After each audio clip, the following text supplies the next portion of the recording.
വ്യാസം വസിഷ്ഠനപ്താരം ശക്തേ പൗത്രമകൽമഷം പരാശരാത്മജം വന്ദേ ശുകതാതം തപോനിധിം. വ്യാസായ വിഷ്ണുരൂപായ വ്യാസരൂപായ വിഷ്ണവേ നമോ വൈ ബ്രഹ്മനിധയേ വാസിഷ്ഠായ നമോ നമഃ. ഓം ഭദ്രം കർണേഭിഃ ശൃണുയാമ ദേവാഃ ഭദ്രം പശ്യേമാക്ഷഭിർയജത്രാഃ സ്ഥിരൈരംഗൈർസ്തുഷ്ടുവാംസസ്തനൂഭിः വ്യശേമ ദേവഹിതം യദായുः. സ്വസ്തി ന ഇന്ദ്രോ വൃദ്ധശ്രവാः സ്വസ്തി ന പൂഷാ വിശ്വവേദാഃ സ്വസ്തി നസ്താർക്ഷ്യോ അരിഷ്ടനേമിഃ സ്വസ്തി നോ ബൃഹസ്പതിർദധാതു. ഓം ശാന്തി ശാന്തി ശാന്തി. ഭഗവാൻ വേദവ്യാസൻ മുതൽ ആദിശങ്കരാചാര്യർ വരയ്ക്കും, തുടർന്ന് തീർത്ഥ പരമ്പരയിലെ സ്വാമി നാരായണ തീർത്ഥ മുതൽ തുടങ്ങി സ്വാമി പുരുഷോത്തമ തീർത്ഥ, മാതാജി ശാന്താദേവി, സ്വാമി ഭൂമാനന്ദ തീർത്ഥ എന്നീ സദ്ഗുരുക്കന്മാരുടെ പാദാരവിന്ദങ്ങളിൽ ആദ്യം നമസ്കരിച്ചു കൊള്ളട്ടെ. അടുത്തതായി ഞാനെന്തോ പറയാൻ പോകുന്നത് കേൾക്കാനായി വന്നിരിക്കുന്ന എല്ലാവർക്കും വന്ദനം. ഇവിടെ കുറേ ആളുകൾ കൂടിയിട്ടുണ്ട്. അതിൽ ചെറിയ കുട്ടികളുണ്ട്, മുതിർന്നവരുണ്ട്, പുരുഷന്മാരുണ്ട്, സ്ത്രീകളുണ്ട്, വൃദ്ധന്മാരുണ്ട്, എല്ലാവരും ഉണ്ട്. ഞാൻ ആദ്യം ഒരു ചോദ്യം ചോദിച്ചോട്ടെ. സാധാരണയായിട്ട് ഇതുപോലെയൊക്കെ എന്തെങ്കിലുമൊക്കെ പറയാൻ വന്നിരിക്കുന്ന ഒരു ചോദ്യം അങ്ങോട്ട് ചോദിക്കാറില്ല, എന്നാലും എനിക്ക് ചോദിക്കാൻ തോന്നി കേട്ടോ. ഈ കൂടിയിരിക്കുന്നതിൽ ആർക്കെങ്കിലും ഒരാഗ്രഹവും ഇല്ല എന്നുള്ളവരുണ്ടോ? ഒരാഗ്രഹവും ഇല്ലാത്തവർ ആരും ഒന്നും പ്രതികരിക്കാത്തത് കൊണ്ട് എല്ലാവർക്കും ആഗ്രഹങ്ങൾ കാണും. ഒന്നോ രണ്ടോ പിന്നെ മൂന്നോ നാലോ നിറയെ ആഗ്രഹങ്ങളൊക്കെ ഉള്ളവരുണ്ടാകും. ഒരാഗ്രഹം പോലും ഇല്ലാത്തവർ അവർക്ക് വളരെ വേഗം മോക്ഷം കിട്ടും കേട്ടോ. യഥാ സർവേ പ്രമുച്യന്തേ കാമായ ശിഷ്യതിസ്തുത അതമർത്യോ അമൃതോ ഭവതി എന്നാണ് പറയണത്. അപ്പോൾ ഒരാഗ്രഹമില്ലാത്തവർ ഞാനുണ്ട് എന്ന് കൈ പൊക്കിയാൽ അവരധികം താമസിയാതെ അമൃതത്വത്തിൽ എത്തിച്ചേരും. ഏതായാലും സത്യസന്ധതയോടുകൂടി ആരും കൈ പൊക്കിയില്ല. കാരണം നമ്മൾ സത്യമായിട്ടും പറയുകയാണെങ്കിൽ നമ്മളെല്ലാവരും നിറയെ ആഗ്രഹങ്ങൾ വെച്ച് പുലർത്തുന്നവരാണ്. എന്നിട്ട് നിറയെ ആളുകൾ എൻ്റെ ആഗ്രഹം സാധിക്കണേ ദൈവമേ, എൻ്റെ ആഗ്രഹം സാധിക്കണേ ദൈവമേ എന്ന് പ്രാർത്ഥിക്കണമുണ്ട് ആത്മാർത്ഥമായിട്ട്. എന്നിട്ട് എല്ലാ ആഗ്രഹങ്ങളും സാധിച്ചവരുണ്ടോ? ഇനി എല്ലാ ആഗ്രഹവും സാധിച്ചെങ്കിലും മൊത്തമായിട്ടൊരാഗ്രഹം സാധാരണക്കാർക്കും ഉണ്ടാകും. വിനാ ദൈന്യേന ജീവിതം, അനായാസേന മരണം. അത് വയസ്സായവർക്കേ തോന്നാറുള്ളൂ കേട്ടോ. അനായാസേന മരണം എന്ന് ചെറുപ്പക്കാർക്കും കുട്ടികൾക്കും ഒന്നും തോന്നാറില്ല. വിനാ ദൈന്യേന ജീവിതം എന്ന് എല്ലാവർക്കും ആഗ്രഹമുണ്ടാവും. ഒരു ദീനതയില്ലാതെ, ഒരല്ലലും അലട്ടുമില്ലാത്ത ജീവിതം വേണേ എന്ന് നമ്മൾ ആത്മാർത്ഥമായിട്ട് എന്നും തന്നെ ഒരുമാതിരി ആളുകൾ എല്ലാവരും നിരീശ്വരവാദികൾ ഒഴികെ പ്രാർത്ഥിക്കാറുണ്ട്. എന്നിട്ട് അങ്ങനെ വിനാ ദൈന്യേന ജീവിതം കിട്ടണുണ്ടോ? ഉണ്ടോ? ഇല്ല, കിട്ടണില്ല. അനായാസേന മരണം ചിലപ്പോൾ ചിലർക്കൊക്കെ കിട്ടണ കാണാനുണ്ട്. പക്ഷെ വിനാ ദൈന്യേന ജീവിതം എന്ന് പറയണത് കിട്ടിയിട്ടുള്ളവരുണ്ടോ എന്തോ എനിക്ക് തോന്നണില്ല. ഇപ്പോഴുള്ളവർക്ക് ആർക്കും കിട്ടണുണ്ടോയെന്നും തോന്നണം. എല്ലാവരെയും ചെന്ന് നോക്കിയിട്ട് പറയണതല്ല, എൻ്റെ ചുറ്റുമുള്ള കുറച്ച് പേരെ കണ്ടിട്ട് മാത്രം നമുക്ക് തീരുമാനിക്കാമല്ലോ. ഇപ്പോൾ അരി അടുപ്പത്തിട്ടിട്ട് തിളയ്ക്കുമ്പോൾ ഓരോ വറ്റും വെന്തോന്ന് നോക്കണ്ടാലോ, ഒരെണ്ണം എന്താ മറ്റുള്ളത് വെന്തിട്ടുണ്ടാവൂലോ ഏകദേശം. ആ തരത്തിൽ നോക്കുമ്പോൾ ആർക്കും തന്നെ വിനാ ദൈന്യേന ജീവിതം എന്ന് പറയുന്നത് കിട്ടുന്നുണ്ട് എന്ന് എന്തോ തോന്നണില്ല. തെറ്റാണെങ്കിൽ ശരി, അങ്ങനെ ആയിക്കോട്ടെ. അപ്പോൾ ഇതിനെന്താ കാരണം? നമ്മൾ ആത്മാർത്ഥമായിട്ട് ഭഗവാനോട് പ്രാർത്ഥിച്ചാൽ പ്രാർത്ഥിച്ചത് കിട്ടുമെന്ന് പറയുന്നുണ്ട്. ആത്മാർത്ഥമായിട്ട് നമ്മൾ പ്രാർത്ഥിക്കണമുണ്ട്. പക്ഷെ ആർക്കും തന്നെ ഇത് കിട്ടണില്ല. ഇതിൻ്റെ രഹസ്യം എന്ത്? ഇതിൻ്റെ ഉള്ളിൽ ഏതോ ഒരു കള്ളൻ കിടന്ന് കളിക്കുന്നുണ്ട് എന്നാണ് ഞാൻ വിചാരിക്കുന്നത്. ഒരു കള്ളൻ എന്തോ സൂത്രപ്പണി, എന്തോ ഒരു തട്ടിപ്പോ ഒരു കളിയോ എന്തോ കളിക്കുന്നുണ്ട് എന്നാണ് ഞാൻ വിചാരിക്കുന്നത്. ആരാണ് ആ കളി കളിക്കണത്? ഈ കളി കളിക്കണ അതൊരു ശക്തിയാണെന്നാണ് ഞാൻ വിചാരിക്കുന്നത്. ഒരു ഊർജം, അതാണ് ഈ കളിയൊക്കെ കളിക്കണത്. അതാരാന്നറിയാമോ? അതിനെയാണ് നമ്മൾ ഭഗവാൻ എന്നും ഈശ്വരനെന്നും ബ്രഹ്മമെന്നും പുരുഷനെന്നും ഇങ്ങനെയെല്ലാം പല പേരുകളിൽ പറയണത്. ഈ മൂപ്പര് എന്തിനാ ഈ കളി കളിക്കണത്? അതിൻ്റെ സംഗതി എന്താണെന്ന് എനിക്കറിയാം കേട്ടോ. ഈ മൂപ്പര് ആദ്യം ഒരു മാത്രമേ ഉണ്ടായിരുന്നുള്ളൂ, ഈ ശക്തി മാത്രമേ ഉണ്ടായിരുന്നുള്ളൂ. എത്ര നേരം ഒരാൾ തന്നെ ഇങ്ങനെ വെറുതെ തന്നെ ഇങ്ങനെ ഇരിക്കും? തന്നെ ഇരിക്കുമ്പോൾ നമുക്ക് മുഷിയും. അപ്പോഴാണ് എവിടെയെങ്കിലും ഒന്ന് ഇറങ്ങാൻ തോന്നുന്നത്, ഒന്ന് പോകാൻ തോന്നുന്നത്. അതുപോലെ ഈ ശക്തിക്ക് തോന്നി ഒന്ന് പലതായി തീരണം, കുറെ കളിപ്പാട്ടങ്ങളെങ്കിലും കിട്ടണം, അത് വെച്ച് കളിക്കണം എന്ന് തോന്നിയത്രേ. ഇതൊന്നും ഞാൻ വെറുതെ പറയണതല്ല കേട്ടോ. പ്രമാണം വെച്ചുകൊണ്ട് ലീലയാ, പ്രമാണം നോക്കാൻ പോയാൽ സംസ്കൃതം പറയേണ്ടി വരും. സംസ്കൃതം പറഞ്ഞാൽ ചില ആളുകൾക്കൊക്കെ ഇഷ്ടമാണെങ്കിലും ചില ആളുകൾ ഈ സംസ്കൃതം ഒന്നും വേണ്ടായിരുന്നു എന്ന് പറയും. അതുകൊണ്ട് ലീലയാ എന്നാണ് പറയണത്. തമാശയ്ക്ക് വേണ്ടിയിട്ടാണ് ഈ പ്രപഞ്ചത്തിനെ മുഴുവനും ആ ശക്തി സൃഷ്ടിച്ചത്. ഈ പ്രപഞ്ചത്തിനെ സൃഷ്ടിക്കുമ്പോൾ ആദ്യം തന്നെ ഒറ്റയടിക്ക് അങ്ങോട്ട് പ്രപഞ്ചത്തിനെ സൃഷ്ടിച്ചോ എന്ന് ചോദിച്ചാൽ പ്രമാണത്തിൽ പറയണത് ആദ്യം തന്നെ പഞ്ചഭൂതങ്ങളെ സൃഷ്ടിച്ചു. അത് കഴിഞ്ഞിട്ടോ ഈ പഞ്ചഭൂതങ്ങളുടെ പഞ്ചീകരണ പ്രക്രിയ, ഇത് സാധാരണ എന്തോ ഈ മേടയിൽ ആരും പറഞ്ഞത് കേട്ടിട്ടില്ല കേട്ടോ. പഞ്ചീകരണ പ്രക്രിയ എന്ന് പറഞ്ഞൊരു പ്രക്രിയയുണ്ട്. അതായത് 4 ഭൂതങ്ങളെ എടുത്തു, കുറേശ്ശെ 5ാമത്തെ ഭൂതത്തിൻ്റെ പകുതി എടുത്തു, അങ്ങനെയൊക്കെ ആയിട്ട് എന്നൊക്കെ എന്തൊക്കെയോ കണക്ക് പറയുന്നുണ്ട്. എന്തായാലും പാല് വെറുതെ കാച്ചി പഞ്ചസാര ഇട്ടു, പാലും വെള്ളവും കൂടി ചേർത്തു, പിന്നെ കുറച്ച് അരി ഇട്ടിട്ട് പാലിട്ടിട്ട് പഞ്ചസാരയൊക്കെ ഇട്ടിട്ട് പായസം ഉണ്ടാക്കി, പിന്നെ പാലട പ്രഥമനാക്കി. ഇങ്ങനെ പാലും കൊണ്ടും പഞ്ചസാര കൊണ്ടും ഒരുപാട് കാര്യങ്ങൾ ഉണ്ടാക്കുന്നത് പോലെ ഈ പഞ്ചഭൂതങ്ങളെ കൊണ്ട് മൂപ്പര് ഇത്രയും സംഗതികളൊക്കെ ഉണ്ടാക്കി കളിച്ചു. കളി മതിയാവണ്ടേ? കളി മതിയാവണില്ല. അപ്പോഴാണ് ഇപ്പൊ കമ്പ്യൂട്ടർ കളിയൊക്കെ ഉണ്ടല്ലോ, ഗംഭീര കളികൾ, അതുപോലത്തെ കളിയാണ്, കളിക്കാൻ വേണ്ടിയാണ് മനുഷ്യന്മാരെ സൃഷ്ടിച്ചത്. ആ മനുഷ്യനെ സൃഷ്ടിച്ചപ്പോൾ ഈ ശക്തി എന്താ വിചാരിച്ചതെന്നറിയാമോ? എല്ലാ കളിയും പോലെ പോരാ, ഈ കളി അവനെ ശരിക്കും കളിപ്പിക്കണം, നന്നായിട്ട് കളിപ്പിക്കണം, കളിപ്പിച്ച് അവനെ ജയിപ്പിക്കണം. തോൽപ്പിക്കണം എന്നല്ല, ജയിപ്പിക്കണം. അപ്പൊ കളി തുടങ്ങുമ്പോൾ തന്നെ ജയിച്ചാൽ എന്താ രസമുള്ളത്? അപ്പൊ കുറേ കളി കളിച്ച് കുറേ തോറ്റ് കുറേ കഴിഞ്ഞതിന് ശേഷം വേണം കളി അവസാനിക്കാൻ. പെട്ടെന്ന് കളി അവസാനിച്ചാൽ എങ്ങനെയാ? അപ്പൊ അതിനു വേണ്ടി ഈ ശക്തി മനുഷ്യനെ സൃഷ്ടിച്ചു. ആദ്യം തന്നെ ഒരു ശരീരം, എല്ലാ ജന്തുക്കൾക്കൊക്കെ കൊടുത്തതുപോലെ തന്നെ ഒരു ശരീരം കൊടുത്തു. 5 ഇന്ദ്രിയങ്ങൾ, ഇതൊക്കെ നമ്മൾ എത്രയോ പ്രാവശ്യം ഇവിടെ കേട്ടിട്ടുണ്ട് കേട്ടോ. 5 ഇന്ദ്രിയങ്ങളെ കൊടുത്തു.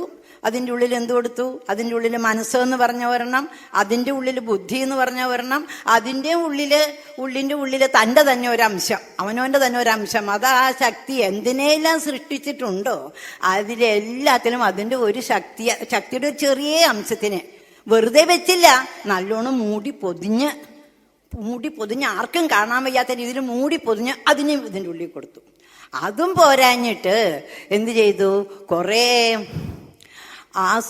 ദൈവീ സമ്പത്തിയെയും കുറെ ആസുരീ സമ്പത്തിയെയും കൂടി അതും ഇരിക്കട്ടെ ഇവന്റെ കൂടെ എന്ന് പറഞ്ഞ് അതും കൊടുത്തു. ഇത്രയും കൊടുത്തിട്ടാണ് മനുഷ്യനെ ആ ശക്തി ഇങ്ങോട്ട് പറഞ്ഞു വിട്ടേക്കുന്നത്. എന്തിനു വേണ്ടി? ചാട്ടക്കാരൻ കളിക്കാൻ വേണ്ടി. ആ ശക്തിക്ക് കളിക്കാനുള്ള കളിപ്പാട്ടമായിട്ടാണ് ഇത്രയും കൊടുത്തിട്ട് ഈ ശക്തി ഈ ഭൂമിയിലേക്ക് ആദ്യം പഞ്ചഭൂതങ്ങൾ അത് ഇതൊക്കെ ഉണ്ടാക്കിയിട്ട് ഭൂമി ഉണ്ടാക്കിയില്ലോ, ഭൂമി ഉണ്ടാക്കി ഭൂമിയിലേക്ക് പറഞ്ഞു വിട്ടേക്കുന്നത്. കുറേ കളി കളിക്കുമ്പോൾ കളിപ്പാട്ടമൊന്നും കുട്ടികൾ എങ്ങനെയല്ലേ, ഒരു കളിപ്പാട്ടം വാങ്ങിച്ചു കൊടുത്താൽ കുറേ കഴിയുമ്പോൾ അതങ്ങോട്ട് കളയും, വേറെ പുതിയത് വേണം. അങ്ങനെ പുതിയ പുതിയ പുതിയ കളിപ്പാട്ടങ്ങളെ ഇങ്ങനെ വെച്ചുകൊണ്ടിരിക്കണം. അതിന് ഈ കളിപ്പാട്ടങ്ങളെ സൃഷ്ടിക്കുന്നതിലോ സ്ഥിതിയിൽ വെക്കുന്നതിലോ ഉപസംഹരിക്കുന്നതിലോ മനുഷ്യന്മാർക്കാർക്കും യാതൊരു കയ്യുമില്ല, യാതൊരു ചുമതലയില്ല അവർക്ക്. പക്ഷേ അവർക്കൊരു ചുമതലയുണ്ട്. മനുഷ്യനായിട്ട് ജനിച്ചു കഴിഞ്ഞാൽ ഈ കളി ഭംഗിയായിട്ട് കളിച്ച് ഏത് ശക്തിയാണോ നമ്മളെ സൃഷ്ടിച്ച് വളർത്തി ഉപസംഹരിക്കുന്നത് ആ ശക്തിയെ തോൽപ്പിക്കണം. ആ ശക്തിയെ തോൽപ്പിക്കണം. ആ ശക്തിയുടെയും ആഗ്രഹം ഞാൻ ജയിക്കണം എന്നല്ല, ആ ശക്തി വിചാരിക്കണത് ഇവൻ എന്നെ തോൽപ്പിക്കണമെന്ന്. അപ്പം നമ്മൾ കച്ചകെട്ടി പുറപ്പെടേണ്ടത് ഇങ്ങനെയെല്ലാം സൃഷ്ടിച്ചു വിട്ട നമ്മളെ സൃഷ്ടിച്ചു വിട്ട് ആ ശക്തിയെ, അതിനെ നമ്മൾ ഭഗവാനെന്നോ ഈശ്വരനെന്നോ എന്ത് വേണമെങ്കിലും പറഞ്ഞോളൂ, തോൽപ്പിക്കണം. തോൽപ്പിച്ചു കഴിഞ്ഞാൽ ആ ശക്തി ഓടി വന്ന് നമ്മളെ കെട്ടിപ്പിടിച്ച് ഇനി നിന്നെ ഞാൻ ഈ ഭൂമിയിലേക്ക് പറഞ്ഞു വിടില്ല കേട്ടോ, എൻ്റെ കൂടെ തന്നെ ഞാൻ കൊണ്ടു നടക്കാം എന്ന് പറഞ്ഞ സന്തോഷമായിട്ട് നമ്മളെ കെട്ടിപ്പിടിക്കും. ഇതൊരു കളിയുണ്ട് കേട്ടോ. ഇതിപ്പോൾ ഭഗവാന്റെ കളിയാണ് ഞാൻ പറഞ്ഞത്. ഞങ്ങൾ കുട്ടിക്കാലത്തെ ഒരു കളി കളിക്കും. ഞങ്ങൾ പെൺകുട്ടികൾ കുറേ പേരുണ്ട്. എൻ്റെ വീട്ടിൽ 2, അയലൊക്കത്തെ വീട്ടിൽ 6, പിന്നത്തെ പടിഞ്ഞാറ് വീട്ടിൽ 4, 6, 4, 10, 2, 12. ഞങ്ങളൊരു കളി കളിക്കും. ഒരു കുഴി കുഴിക്കും മണ്ണിൽ. ഞങ്ങളുടെ നാട്ടിൽ കുഴി കുഴിക്കാൻ പിക്കാക്സ് ഒന്നും വേണ്ട, വെറുതെ കൈ കൊണ്ട് മാന്തി, അല്ല മണലാണ്, വെറുതെ കൈ കൊണ്ട് മാന്തി കുഴി ഉണ്ടാക്കിയിട്ട് ഈ ഓട്ടുവരയാണ്. അന്നൊക്കെ ഈ ടെറസൊന്നും അല്ലല്ലോ, ഓട്ടുവരയിലെ ചില്ലോടുണ്ടല്ലോ, ചില്ല്, ആ ചില്ല് പൊട്ടിയ കഷ്ണങ്ങൾ അവിടെ ഇവിടെയൊക്കെ ഉണ്ടാവും. അതിലൊരു കഷ്ണം എടുത്തിട്ട് ആ കുഴിയുടെ വായ നല്ലോണം മൂടും. എന്നിട്ട് കുഴിയുടെ ഉള്ളിലേക്ക് കുറെ കട്ടുറുമ്പിനെയും കുറെ പുളിയുറുമ്പിനെയും കുറെ കുഴിയാനെയും ഒക്കെ ഇടും. കുഴിയാനെന്ന് പറഞ്ഞു കഴിഞ്ഞാൽ കുഞ്ഞിതായിട്ട് ഇങ്ങനെ ആന പോലെ ഇരിക്കും, തീരെ ചെറുത്, ഇങ്ങനെ മണ്ണിൽ പൂഴി മണ്ണിൽ കാണുന്ന ഒരു ജീവിയാണത്. അതിനെയൊക്കെ പിടിച്ചിടും, എറുമ്പിനെയൊക്കെ പിടിച്ചിട്ടിട്ട് നല്ലോണം അതിൻ്റെ വായത്തിൽ മൂടിയിട്ട് അതിൻ്റെ ചില്ലിൻ്റെ പുറത്തിരുന്ന് ഇങ്ങനെ നോക്കും. അവയെല്ലാം കൂടി ഇങ്ങനെ കുത്തിമറിഞ്ഞ് തല്ലുകൂടുന്നത് പോലെയൊക്കെ ഇരിക്കും കണ്ടാൽ. എന്നിട്ട് ഓരോരോ എറുമ്പായിട്ടും മിശിറായിട്ടും കട്ടുറുമ്പാണ് പ്രധാനമായിട്ട് ആദ്യം പുറത്തേക്ക് വരിക. കാരണം അതിനെ ഇത്തിരി ശക്തി കൂടുതലുള്ളത്. ഓരോന്നായിട്ട് പുറത്തേക്ക് കുഴി നിറച്ച് ഈ ജന്തുക്കളെ ഇട്ട് വെച്ചാൽ ഈ എറുമ്പ് ഇങ്ങനെ തന്നെ ഇടുള്ളൂ. അത് ഓരോന്നായിട്ട് പുറത്തേക്ക് വരും. കളി അവസാനിക്കണത് എപ്പോഴാ? ഇതും മുഴുവനും പുറത്തേക്ക് പോകുമ്പോൾ. അവസാനത്തെ ജന്തുവും കൂടി പുറത്തേക്ക് പോയാൽ കളി മുഴുവനായി. ഇങ്ങനെ ഒരു കളി ഞങ്ങൾ കുട്ടിക്കാലത്ത് കളിക്കാറുണ്ടായിരുന്നു കേട്ടോ. അതേപോലത്തെ കളിയാണ് ഇപ്പോൾ നമ്മൾ പറയുന്നതായ പരബ്രഹ്മമെന്നോ ഭഗവാനെന്നോ ഈശ്വരനെന്നോ പറയുന്നതായ ആ ശക്തി നമ്മളെ വെച്ചുകൊണ്ട് കളിക്കണത്. കളി എവിടെയാണെന്നറിയാമോ? നമ്മുടെ ഉള്ളിലേക്ക്, മനസ്സിൻ്റെ ഉള്ളിലേക്ക് ദൈവീ സമ്പത്തിന്നും ആസുരീ സമ്പത്തിന്നും പറഞ്ഞ 2 സമ്പത്തുകൾ. സമ്പത്തെന്ന് പറഞ്ഞു കഴിഞ്ഞാൽ ധനം, അത് പേഴ്സിലാക്കിയിട്ടോ പൊതിഞ്ഞിട്ടോ തന്നിട്ടുണ്ട്. അതിനെ കൊണ്ടാണ് വിട്ടേക്കണത്. അപ്പോൾ നമ്മളെന്താ ചെയ്യുക? നമ്മുടെ കളി എന്താ? നമ്മുടെ പാർട്ട് എന്താ? നമ്മളുടെ പാർട്ട് എന്താന്ന് വെച്ച് കഴിഞ്ഞാൽ ഈ ദൈവീ സമ്പത്തി എന്ന് പറഞ്ഞാൽ അതെല്ലാവർക്കും അറിയാം കേട്ടോ. ദൈവീ സമ്പത്തിയും ആസുരീ സമ്പത്തിയും എന്താണോ ആധ്യാത്മിക ദൃഷ്ടിയിൽ എന്നാണ് പറഞ്ഞിരിക്കുന്നത്. ദൈവീ സമ്പത്തിയും ആസുരി സമ്പത്തിയും ഇവിടെ ഇരിക്കണതിലൊക്കെ ഏറ്റവും പ്രായം കുറഞ്ഞ കുട്ടിയെ കൊണ്ടുവന്ന് നിർത്തിയാൽ ഞാൻ പറയിച്ചു തരാം. മോനെ, സത്യം പറയണോ നുണ പറയണോ? അയ്യോ, നുണ പറയരുത്, സത്യമേ പറയാവൂ. നോക്കൂ, നല്ല കുട്ടിയായിട്ടിരിക്കണോ പൊട്ട കുട്ടിയായിട്ടിരിക്കണോ? നല്ല കുട്ടിയായിട്ട് തന്നെ ഇരിക്കണം. രാവിലെ എണീറ്റാൽ പല്ല് തേച്ച് മുഖം കഴുകിയിട്ട് ദൈവമേ ഈശ്വരാന്ന് പ്രാർത്ഥിക്കണോ അതോ കളിക്കാൻ ഓടണോ? അയ്യോ, ഈശ്വരാന്ന് പ്രാർത്ഥിക്കണം. ഇതൊരു 4 വയസ്സായ കുട്ടി ഇതെല്ലാം പറയും. അതായത് ഒരു ചെറിയ കുട്ടി മുതൽ മരണശയ്യയിൽ കിടക്കുന്ന ആൾ വരേക്കും എന്താണ് ചെയ്യേണ്ടത്, എന്താണ് ചെയ്യാൻ പാടില്ലാത്തത്, സുഖവും സമാധാനവുമായിട്ടുള്ള, ശാന്തിയും സമാധാനവുമായിട്ടുള്ളതായ ഒരു ജീവിതത്തിലേക്ക് പോകണമെങ്കിൽ എന്തെല്ലാം ചെയ്യണം, എന്തെല്ലാം ചെയ്യാൻ പാടില്ല എന്നുള്ളത് ഒരു കൊച്ചു കുട്ടിക്ക് പോലും അറിയാം. ശരിയല്ലേപ്പാ? അറിഞ്ഞൂടെ? നമ്മുടെ ദുര്യോധനൻ എന്താ പറഞ്ഞത്? ജാനാമി ധർമ്മം നജമേ പ്രവൃത്തി, ജാനാമി അധർമ്മം നജമേ നിവൃത്തി. എനിക്കറിയാം ധർമ്മം എന്ത് അധർമ്മം എന്ത്, ചെയ്യേണ്ടതെന്ത് ചെയ്യാൻ പാടില്ലാത്തതെന്ന് എനിക്കറിയാം. പക്ഷേ എൻ്റെ ഉള്ളിലിരിക്കുന്ന ആ എന്താ പറയേണ്ടത്, ഞാൻ എൻ്റെ ഭാഷയിൽ പറഞ്ഞാൽ അത് ചിലപ്പോൾ ഇങ്ങോട്ടേക്ക് യോജിക്കാത്തതായിരിക്കും. അതുകൊണ്ട് ഈ ഭഗവാൻ എന്ന് പറയുന്ന ശക്തി ഒക്കെ അറിയാം എനിക്ക് ധർമ്മം അറിയാം, അധർമ്മവും അറിയാം, അതിനെ ചെയ്യാൻ അയക്കണില്ല എന്നാണ് ദുര്യോധനൻ പറഞ്ഞത് കേട്ടോ. അപ്പോ നമ്മളിപ്പോ ദുര്യോധനന്മാരെ പോലെ അവിടെ നമുക്കത് ഇതിനെ അറിയാനുള്ളതായ ബുദ്ധി എന്ന് പറഞ്ഞ ഒരെണ്ണം ഭഗവാൻ നമുക്ക് തന്നിട്ടുണ്ട്. ആ ബുദ്ധിയെ തന്നിട്ടാണ് ഈ കളിയൊക്കെ കളിക്കണത്. അതുമാത്രമല്ല, ഈ ബുദ്ധിയെ പ്രകാശിപ്പിക്കാനുള്ള ഒരു ശക്തിയുണ്ട്. ആ ശക്തിയെ വെറുതെ തന്നാൽ പോരെ, അതൊരു പൊതിഞ്ഞ് കെട്ടി, അജ്ഞാനം എന്ന് പറഞ്ഞ ഒരു ഇതിൽ പൊതിഞ്ഞ് കെട്ടിയാണ് നമ്മുടെ ഉള്ളിലേക്ക് തന്നേക്കണത്, നേരിട്ട് തന്നിട്ടില്ല. അപ്പോൾ ഇതാണ് കളി. ഈ കളി കളിക്കുമ്പോൾ നമ്മൾ വേണ്ടത് എന്താണെന്ന് വെച്ച് കഴിഞ്ഞാൽ, നമ്മളുടെ ഉള്ളിലുള്ളതായ ദൈവീ സമ്പത്തി അല്ലെങ്കിൽ ദൈവിക ഗുണങ്ങൾ, ആസുരി സമ്പത്തി, ആസുരി ഗുണം, ഇതെല്ലാവരുടെ ഉള്ളിലും ദൈവീ സമ്പത്തിയുമുണ്ട്, ആസുരി സമ്പത്തിയുണ്ട്. ഉള്ളിൽ മാത്രമല്ല പുറത്തുമുണ്ട്. ഉള്ളിലുണ്ട് പുറത്തുമുണ്ട്. എന്താ വെച്ച് കഴിഞ്ഞാൽ, ഈ ഭഗവാൻ എന്ന് പറയുന്ന ശക്തി തദേജതി തന്നേജതി തദ്ദൂരേ തദ്വന്തികേ തദന്തരസ്യ സർവസ്യ തതു സർവസ്യാസ്യ ബാഹ്യതഃ എന്നാണ് പറയുന്നത്. ഇത് ഉപനിഷത് മന്ത്രമാണ് കേട്ടോ. ഇപ്പം കുറേ കാലമായിട്ട് ഇപ്പോൾ ഈ പരീക്ഷിത് മഹാരാജാവും ശമീക മഹർഷിയും ശൃംഗിയും മാത്രമേ ഉണ്ടായിരുന്നുള്ളൂ. ഇപ്പം പിന്നെ കുറച്ചായിട്ട് ഭഗവത്ഗീതയൊക്കെ വന്നു തുടങ്ങി. ഈ പ്രാവശ്യം മുതൽ ഉപനിഷത്ത് കുറേശ്ശെ പറഞ്ഞു തുടങ്ങിയിട്ടുണ്ട്. അപ്പം നമുക്ക് കുറേശ്ശെ അറിയാമല്ലോ. ഇതൊരു ഉപനിഷത് മന്ത്രമാണ്. തദേജതി തന്നേജതി തദ്ദൂരേ തദ്വന്തികേ തദന്തരസ്യ സർവസ്യ തതു സർവസ്യാസ്യ ബാഹ്യതഃ. പേടിക്കേ വേണ്ട, നമ്മൾ പറയാറുള്ള ഭാഷ തന്നെയാണ് അതെന്ന് പറഞ്ഞത്. അത് ഇളകണുണ്ട്. ഉടനെ പറഞ്ഞു ഇളകണില്ല കേട്ടോ, ഇളകണുണ്ടെന്ന് തോന്നണതാ. തദ്ദൂരേ, അത് വളരെ ദൂരെയാണ് കേട്ടോ. അല്ല, തതു അന്തികേ, അത് ഉള്ളിലും ഉണ്ട്, പുറമേ ഉണ്ട്. തത് അന്തരസ്യ സർവസ്യ, എല്ലാത്തിൻ്റെയും ഉള്ളിൽ അന്തര്യാമിയായിട്ടിരിക്കുന്നുണ്ട്. തതു സർവസ്യാസ്യ ബാഹ്യതഃ, എല്ലാത്തിൻ്റെ പുറമേ ഉണ്ട്. അതാരാ കള്ളൻ? ആ കള്ളൻ ആരാ? ഭഗവാൻ എന്ന് നമ്മൾ പറയുന്ന ശക്തി തന്നെയല്ലേ. അപ്പോൾ ഈ ശക്തി നമ്മളിൽ ആസുരി സമ്പത്തിയും ദൈവീ സമ്പത്തിയും രണ്ടും തന്നിട്ട് നമ്മളെ ഇട്ട് കട്ടുറുമ്പിനെ മിശ്രിനെ ഇട്ട് കളിപ്പിച്ചില്ലേ ഞങ്ങള്? അതുപോലെ കുട്ടിക്കാലത്ത് അതുപോലെ ഇട്ട് കളിപ്പിച്ചിട്ട് ഈ ആസുരി സമ്പത്തികളെയൊക്കെ പുറത്തേക്ക് പോകണം, ദൈവീ സമ്പത്തികളെയൊക്കെ വർദ്ധിപ്പിച്ച് ആ സമ്പത്തിയും കൊണ്ട് ഈ വഴി കൂടി പോയിക്കോളൂ. ആ വഴി കൂടി പോയാൽ നമ്മളെല്ലാവരും ആഗ്രഹിക്കുന്ന ശാന്തിയും സമാധാനവും എല്ലാം ഉണ്ടാകും. ആ വഴി എങ്ങനത്തെയാണെന്നറിയാവോ? കല്ല്, മുള്ള്, കുപ്പിച്ചില്ല്, പിന്നെ ചാണകം, ബാക്കി എല്ലാ അഴുക്കുകളും നിറഞ്ഞതാണ് ആ വഴി. ആ വഴി കൂടി ഈ ദൈവീ സമ്പത്തിയെയും ദൈവിക ഗുണങ്ങളെയും കൊണ്ട് നമ്മൾ നടന്നു പോയാൽ എത്തിച്ചേരണത് എവിടെയാ? ശാന്തിയും സമാധാനവുമുള്ളതായ ഒരു ധാമത്തിലേക്ക്.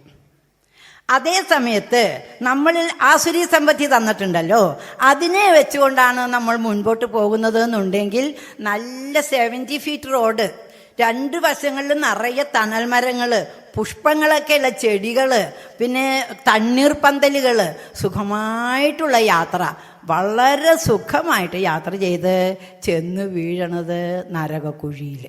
സംഗതി മനസ്സിലായില്ലേ? അപ്പോൾ നമ്മൾ ദൈവമേ ദൈവമേ ഈശ്വര ഭഗവാൻ എന്നും പറഞ്ഞുകൊണ്ട് ഈ 70 ഫീറ്റിൽ കൂടി സുഖമായിട്ട് യാതൊരു ദണ്ണവും അനുഭവിക്കാതെ വളരെ സന്തോഷമായിട്ട് പോകുന്നു. ആ പോകുമ്പോൾ ആ വഴിയാണല്ലോ എല്ലാവർക്കും ഇഷ്ടമാവുക. അതിലേ പോയാൽ പൊട്ട വഴിയാട്ടോ, ഇതിലെ പോയാൽ നല്ല വഴിയാ പറഞ്ഞാൽ നല്ല വഴിയെ കൂടി പോകും. എവിടെയാ തന്നെ എത്തിച്ചേരണം എന്നുള്ളതിനെ പറ്റി അന്വേഷിക്കണില്ല. ഈ നല്ല വഴിയെ കൂടി, ഭംഗിയുള്ള വഴിയെ കൂടി പോയാൽ നമ്മൾ എത്തിച്ചേർന്നത് നരകക്കുഴിയിൽ. മറ്റേ വഴിക്ക് പോയി എത്തിച്ചേരണമെന്ന് മോഹമുണ്ടെങ്കിൽ ഇതെല്ലാം, ഈ ദണ്ണങ്ങളെല്ലാം അനുഭവിക്കണം. ഇത്രയും അവിടെ നിൽക്കട്ടെ കേട്ടോ. ഇനിയിപ്പോൾ നമുക്ക് നോക്കാനുള്ളത് ദൈവീ സമ്പത്തി, ആസുരി സമ്പത്തി, അതെന്താന്നുള്ളത് അതറിയണ്ടേ. ശരിക്കും നമ്മളിങ്ങനെ കേൾക്കുമ്പോൾ എന്തൊക്കെയോ കേട്ടാൽ എന്തൊക്കെയോ മനസ്സിലാക്കിയോ പോരാല്ലോ. ഇപ്പോൾ ഒരു അടുക്കളത്തോട്ടം ഉണ്ടാക്കാമെന്ന് വിചാരിക്കുക. ആ അടുക്കളത്തോട്ടം ഉണ്ടാക്കണേന് ഒരു സ്ഥലം കണ്ടുപിടിച്ചു, ഇത്തിരി വെള്ളമൊക്കെ ഒഴിക്കാൻ സൗകര്യമുള്ള സ്ഥലം കണ്ടുപിടിച്ചു. അവിടെ എന്താണോ പുല്ല്, ഈ തൊട്ടാവാടി, മുക്കുറ്റി, തുമ്പ, അങ്ങനത്തെയൊക്കെ കുറേ കളകളുണ്ട്. അതിൻ്റെ ഇടയിൽ ഒരു കരിവേപ്പും തയ്യ്, ഒരു പച്ചമുളകിൻ്റെ തയ്യ്, ഒരു മത്തക്കുരു ഇങ്ങനെ പടുമുള മുളച്ചിങ്ങനെ പതുക്കെ തല നീട്ടി ഇങ്ങോട്ട് വന്നിട്ടുണ്ട്. അപ്പോൾ നമ്മളിവിടെ പച്ചക്കറിത്തോട്ടം ഉണ്ടാക്കാൻ പോകുമ്പോൾ മുഴുവനും കളച്ചു മറിക്കണ്ട. ഏതിനെയൊക്കെ കളച്ചു മറിച്ചാൽ മതി? ഈ പുല്ല് അങ്ങനത്തെ സാധനങ്ങളെയൊക്കെ പറിച്ച് കളയുക. ഇതിനെ ഉണ്ടല്ലോ നമുക്ക് പ്രയോജനപ്പെടാൻ സാധ്യതയുള്ളത് അതിനെ അവിടെ നിർത്തിയിട്ട് അതിന് ചുറ്റും കുറച്ച് വൃത്തിയാക്കിയിട്ട് കുറച്ച് വെള്ളം ഇട്ടാക്കി ആയിക്കഴിഞ്ഞാൽ അവിടെ തന്നെ പച്ചക്കറി തോട്ടം ഉണ്ടാക്കാനുള്ള 2-3 അപ്പം തന്നെ കിട്ടി. ഇതുപോലെ നമ്മളുടെ ഉള്ളിൽ ചില ദൈവീ സമ്പത്തുകൾ ഉണ്ട്. അതിനെ ഒന്നും നമ്മൾ കളയണ്ട, അതിനെയൊക്കെ വളർത്തുക. ആസുരി സമ്പത്തുകളുള്ളതിനെ പറിച്ച് കളയണത് പോലെ പറിച്ച് പുറത്തേക്ക് ഇടുക. ഈ ലോകത്തിൽ മുഴുവൻ കളയാൻ നമുക്ക് പറ്റുമോ? സാധിക്കില്ല. അപ്പം ലോകത്തിൽ മുഴുവനും കളയുണ്ടെങ്കിൽ അതവിടെ ഇരുന്നോട്ടെ. നമ്മളുടെ ഉള്ളിലെ കളകളെ മാത്രം പിഴുത് നമ്മളുടെ ഉള്ളിൽ നിന്ന് പുറത്തേക്ക് വിടുക. അത്രയും ചെയ്താൽ മതി. അങ്ങനെ ഓരോരുത്തരും ചെയ്യുമ്പോൾ കളയുടെ പാട്ടിൽ പോയിക്കോളും. ഇങ്ങനെ ഈ കളകളെ കളയുന്നതിന് മുൻപ് ഏതാണ് കള, ഏതാണ് നമ്മൾ വെച്ച് വയ്ക്കേണ്ടതെന്നുള്ള അറിയണം. ഇതിന് പല പുരാണങ്ങളിലും പല പുസ്തകങ്ങളിലും ദൈവിക ഗുണങ്ങൾ, ആസുര ഗുണങ്ങളെപ്പറ്റി പറഞ്ഞിട്ടുണ്ട്. ഈ അഷ്ടാവക്ര ഗീത ഉണ്ടല്ലോ, അതിലാദ്യം തന്നെ ജനക മഹാരാജാവിനോട് അഷ്ടാവക്ര മുനി പറയുമ്പോൾ ജനക മഹാരാജാവ് ചോദിച്ചു, എനിക്ക് മുക്തി കിട്ടണേ, മോക്ഷം കിട്ടണേ, കവലയില്ലാത്തൊരു ജീവിതം കിട്ടണേ എന്ന് നമ്മൾ പറയണത് പോലെ തന്നെ പറഞ്ഞു. അതിനെന്താ വേണ്ടിയ ചോദിച്ചപ്പോൾ മുക്തിമിച്ഛസി ചേതാത വിഷയാൻ വിഷവത്യജ ക്ഷമാർജവദയാതോഷ സത്യം പീയൂഷവത് ഭജ എന്നാണ് പറഞ്ഞത്. നിനക്ക് മുക്തി വേണോ? ഈ വിഷയവാസനകളെ നിനക്ക് 5 ഇന്ദ്രിയങ്ങൾ തന്നിട്ടില്ലേ, ആ 5 ഇന്ദ്രിയങ്ങൾ ഓരോ ദിക്കിലേക്ക് വലിക്കണില്ലേ, അങ്ങോട്ടേക്കൊന്നും പോവാണ്ട് അടക്കി നിർത്തുക. എന്നിട്ട് ക്ഷമ, ആർജവം, നേരെ പോ, ദയ, സന്തോഷം, സത്യം, ഇതിനെ അമൃതുപോലെ പാനം ചെയ്തോളൂ, നിനക്ക് മോക്ഷം കിട്ടുമെന്ന് പറഞ്ഞു. ഇവിടെ ഭഗവത്ഗീതയിലെ 16-ാം അധ്യായം ദൈവ ആസുര സമ്പദ് വിഭാഗ യോഗം, അതിൽ ശ്രീകൃഷ്ണ ഭഗവാൻ അർജുനനോട് പറയുന്നു എല്ലാം ഒന്ന് തന്നെയാകട്ടോ. പക്ഷേ ഇവിടെ ശ്രീകൃഷ്ണ ഭഗവാൻ കുറച്ചും കൂടി വിശദമായിട്ട് പറയുന്നുണ്ട്. ഒരു 26 ദൈവിക ഗുണങ്ങളെ പറ്റി പറയുന്നുണ്ട്, കുറേയേറെ ആസുര ഗുണങ്ങളെ പറ്റിയും പറയുന്നുണ്ട്. ഈ ദൈവിക ഗുണങ്ങൾ എന്തെല്ലാം എന്ന് മനസ്സിലാക്കിക്കോളൂ അർജുന. ഇതെല്ലാമാണ് ആസുര ഗുണങ്ങൾ. നിനക്ക് ദൈവിക ഗുണങ്ങൾ ഒരുപാടുണ്ട്, നീ പേടിക്കണ്ട.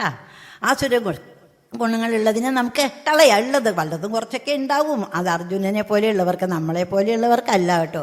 നമുക്ക് നിറയെ ആസുര ഗുണങ്ങളാണ് ഉള്ളത്. ദൈവിക ഗുണങ്ങൾ വല്ലത് എവിടെയെങ്കിലും ഒരു തരി കണ്ടാലായി, അത്രയേ ഉള്ളൂ. ഏതായാലും നമുക്ക് എന്തെല്ലാമാണ് ദൈവിക ഗുണങ്ങൾ, എന്തെല്ലാമാണ് ആസുര ഗുണങ്ങൾ എന്നുള്ളതാണ് ആദ്യം മനസ്സിലാക്കേണ്ടത്. ദൈവിക ഗുണങ്ങളിൽ ഈ ദൈവിക ഗുണങ്ങളുണ്ടെങ്കിൽ ആ ഗുണങ്ങളെ വെച്ചോട് മുൻപോട്ട് പോയാൽ എങ്ങോട്ടാ ചെല്ലുക?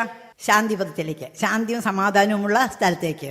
ആസുരി ഗുണങ്ങളാണെങ്കിലോ അത് നരകക്കുഴിയിലേക്ക് കൊണ്ടുപോയി ആക്കും. ആദ്യം തന്നെ ദൈവീ സമ്പത്തുകളെ പറ്റി പറയാം. അപ്പം ഇങ്ങനെ ഭഗവാൻ പറഞ്ഞു 26 എണ്ണം ഉണ്ട്. മറ്റേതുപോലെ ക്ഷമ, ആർജവ, ദയ, തോഷ, സത്യം 5 എണ്ണേ ഉണ്ടായുള്ളൂ. ആ 5ഉം ഇതിൽ വരുന്നുണ്ട്. എന്നാലും വളരെ വിശദമായിട്ട് പറയേണ്ടത്, ഒന്നാമത്തെ ദൈവീ ഗുണം നിനക്ക് വേണ്ടത് അഭയം. അഭയം സത്വസംസിദ്ധി എന്നും പറഞ്ഞാണ് തുടങ്ങുന്നത് തന്നെ. അഭയം എന്നാണ് തുടങ്ങുന്നത് തന്നെ. ഏത് അഭയം എന്ന് പറഞ്ഞു കഴിഞ്ഞാൽ ഏതോ ഒരു ജന്തു വന്ന് ഞാൻ ഓടിപ്പോയി മുറിക്കകത്ത് പോയി അഭയം പ്രാപിച്ചു, ശത്രുക്കൾ വന്നപ്പോൾ താവളത്തിൽ പോയി അഭയം പ്രാപിച്ചു എന്ന് പറയണ അഭയമല്ല. അഭയം എന്ന് പറഞ്ഞാൽ നിർഭയത, ഭയമില്ലായ്മ. അവിടെയും നമ്മൾ തെറ്റിദ്ധരിക്കും. എനിക്ക് പേടിയൊന്നുമില്ല കേട്ടോ, ആര് വേണമെങ്കിൽ വന്നോട്ടെ, ഞാൻ തർക്കുത്തരം പറയും, ഞാൻ തെമ്മാടിത്തരം കാണിക്കും എന്ന് പറയണത് നിർഭയതയല്ല. നിർഭയത എന്ന് പറയണത് നല്ല കാര്യങ്ങൾ ചെയ്യുന്നതിൽ ഭയമില്ലാതെ ചെയ്യുക, ദുഷ്കർമ്മങ്ങൾ ചെയ്യുന്നതിനെ തടയുക. അതിന് വേണ്ടതായ ഭയമില്ലായ്മ, നിർഭയത്വം, അതിനുള്ള നിർഭയത്വം ശേഖരിക്കുക. ഇതാണ് നിർഭയത്വം എന്നുള്ളതുകൊണ്ട്, അഭയം എന്നുള്ളതുകൊണ്ട് ഉദ്ദേശിക്കുന്നത്. നല്ല കാര്യങ്ങൾ ചെയ്യാൻ പോകുമ്പോൾ ആരെങ്കിലും തടയുമോ? തടയും, വളരെയധികം തടസ്സം. ഞാൻ ചെറിയൊരു ഉദാഹരണം ഞാൻ പറഞ്ഞുതരാം. നമ്മൾ വഴിയിൽ കൂടി പോകുമ്പോഴേ ഒരു ആക്സിഡൻ്റ് ഉണ്ടായി, ഒരാൾക്ക് പാവം, അയാൾ വീണു, അയാളുടെ മൂക്കിൽ കൂടി ചോര ഒഴുകുക, അയാളുടെ നെറ്റിയും പൊട്ടിയിട്ടുണ്ട്. ഓടിപ്പോയി അയാളെ എടുത്ത് കൊണ്ടുപോകാമെന്ന് വെച്ച് കഴിഞ്ഞാൽ ആൾക്കാർ സമ്മതിക്കില്ല. തൊടരുത്, അയാളെ തൊട്ട് കഴിഞ്ഞാൽ ഇത് പോലീസ് കേസാണ് കേട്ടോ, നിങ്ങൾ കുടുങ്ങും. അയ്യോ അങ്ങനെയാണോ? ഉടനെ തന്നെ നമ്മൾ മാറി നിൽക്കും, അയ്യോ അങ്ങനെയാണോ എന്ന് വിചാരിച്ചിട്ട്. അപ്പോൾ ഈ നിർഭയത്വം എന്ന് പറയുന്നത് നല്ല കാര്യം ചെയ്യാനും, ഇനി പൊട്ടക്കാര്യം 2 പേര് കൂടി തല്ലുകൂടാണെന്ന് വിചാരിക്കും, അതിനെ തല്ലുകൂടാൻ നിർത്താനായിട്ട് നടുക്ക് പോകാൻ പറ്റുമോ? എത്ര പേര് പോകും? ആരോ 2 പേര് തല്ലുകൂടണുണ്ട്, നമ്മളില്ലപ്പാ എന്നും പറഞ്ഞ് നമ്മൾ മാറിപ്പോകും. അതാ ചെയ്യുക. അപ്പോൾ ഈ നിർഭയത്വം എന്ന് പറയുന്നത് നമുക്കില്ല കേട്ടോ. നിർഭയത്വം എന്ന് പറയണത് നമുക്ക് യഥാർത്ഥത്തിൽ ഇല്ല. ഇത് ഈ ഒരു കാര്യം പറഞ്ഞിട്ട് വേണ്ടിയിരുന്നു ഇത് തുടങ്ങാനായിട്ട്. അതായത് എന്താണ് ആധ്യാത്മിക ദൃഷ്ടിയിലൂടെ എന്ന് പറഞ്ഞല്ലോ, അതും കൂടി മനസ്സിലായിട്ട് പറഞ്ഞാലേ വേഗമാവുള്ളൂ കേട്ടോ. അതുകൊണ്ട് ഇതൊന്ന് കേട്ടോളൂ ഇതിൻ്റെ ഇടയിൽ. എന്താണ് ഈ ആധ്യാത്മിക ദൃഷ്ടി? ദൈവീ സമ്പത്ത് നമുക്കറിയാം, 4 വയസ്സായ കുട്ടിക്ക് പോലും അറിയാമെന്ന് പറഞ്ഞു. ആസുരി സമ്പത്തും അതുപോലെ തന്നെ. എന്താ ഈ ആധ്യാത്മിക ദൃഷ്ടി? അതെന്ത് ദൃഷ്ടിയാണ്? ആ ദൃഷ്ടിയാണ് നമുക്ക് പോരായ. ആ ദൃഷ്ടിയുടെ പോരായ കൊണ്ടാണ് നമുക്ക് ഈ ദുഃഖങ്ങളും ദുരിതങ്ങളുമായിട്ട് തോന്നണത്. ഈ ലോകം ഇങ്ങനെ തന്നെ ഇരുന്നോട്ടെ, ഈ നടക്കുന്ന കാര്യങ്ങൾ ഇതേപോലെ തന്നെ നടന്നോട്ടെ. അതേ സമയത്ത് നമ്മളുടെ ഇപ്പോൾ ഒരു ദൃഷ്ടിയുണ്ട്, 2 ദൃഷ്ടിയുണ്ട്, അത് ഞാൻ പറഞ്ഞുതരാം. ആ ദൃഷ്ടി കഴിഞ്ഞ് 3ാമതൊരു ദൃഷ്ടിയാണ് ഈ ആധ്യാത്മിക ദൃഷ്ടി എന്ന് പറയുന്നത്. ആ ദൃഷ്ടി കൂടി നമ്മൾ നോക്കിയാൽ ഈ ലോകത്തിന് ഒരു തകരാറുമില്ല, നമുക്കും തകരാറില്ല, ആർക്കും തകരാറില്ല. സമാധാനമായിട്ട് ശാന്തമായിട്ട് നമുക്ക് ധാമത്തിൽ എത്തിച്ചേരാം. പക്ഷെ കല്ലും മുള്ളും കുത്തും കേട്ടോ കാലിൽ, അത് കുത്താണ്ടിരിക്കില്ല. അപ്പോൾ എന്താണ് ഈ സാധാരണ നമ്മുടെ ദൃഷ്ടി എന്താണെന്നുള്ളത് ഒരു ഉദാഹരണം പറഞ്ഞാൽ വളരെ വേഗം മനസ്സിലാവും.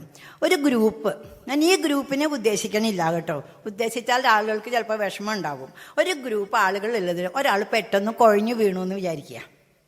എന്താ ഉണ്ടാവുക?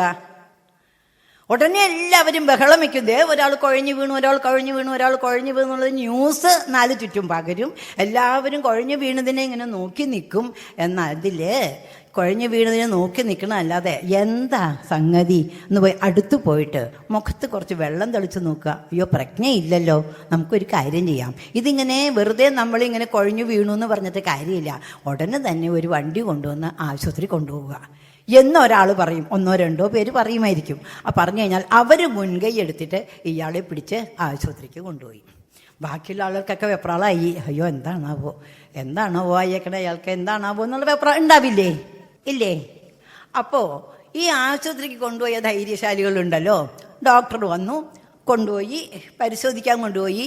പരിശോധനയൊക്കെ തുടങ്ങിയപ്പോൾ കുറച്ച് കഴിഞ്ഞപ്പോഴേക്കും ഒരാൾ വന്നിട്ട് പറഞ്ഞു, അതേ 1 മണിക്കൂർ നേരത്തേക്ക് ഒന്നും പറയാൻ പറ്റില്ല കേട്ടോ, എന്താ സംഭവിക്കാന്ന് പറയാൻ പറ്റില്ല, കുറച്ച് 1 മണിക്കൂർ കഴിഞ്ഞാലേ എന്തെങ്കിലും പറയാൻ പറ്റുള്ളൂ എന്ന് പറഞ്ഞാൽ ഈ ധൈര്യശാലികൾക്കും കുറേശ്ശെ വിഷമം വന്നു തുടങ്ങി.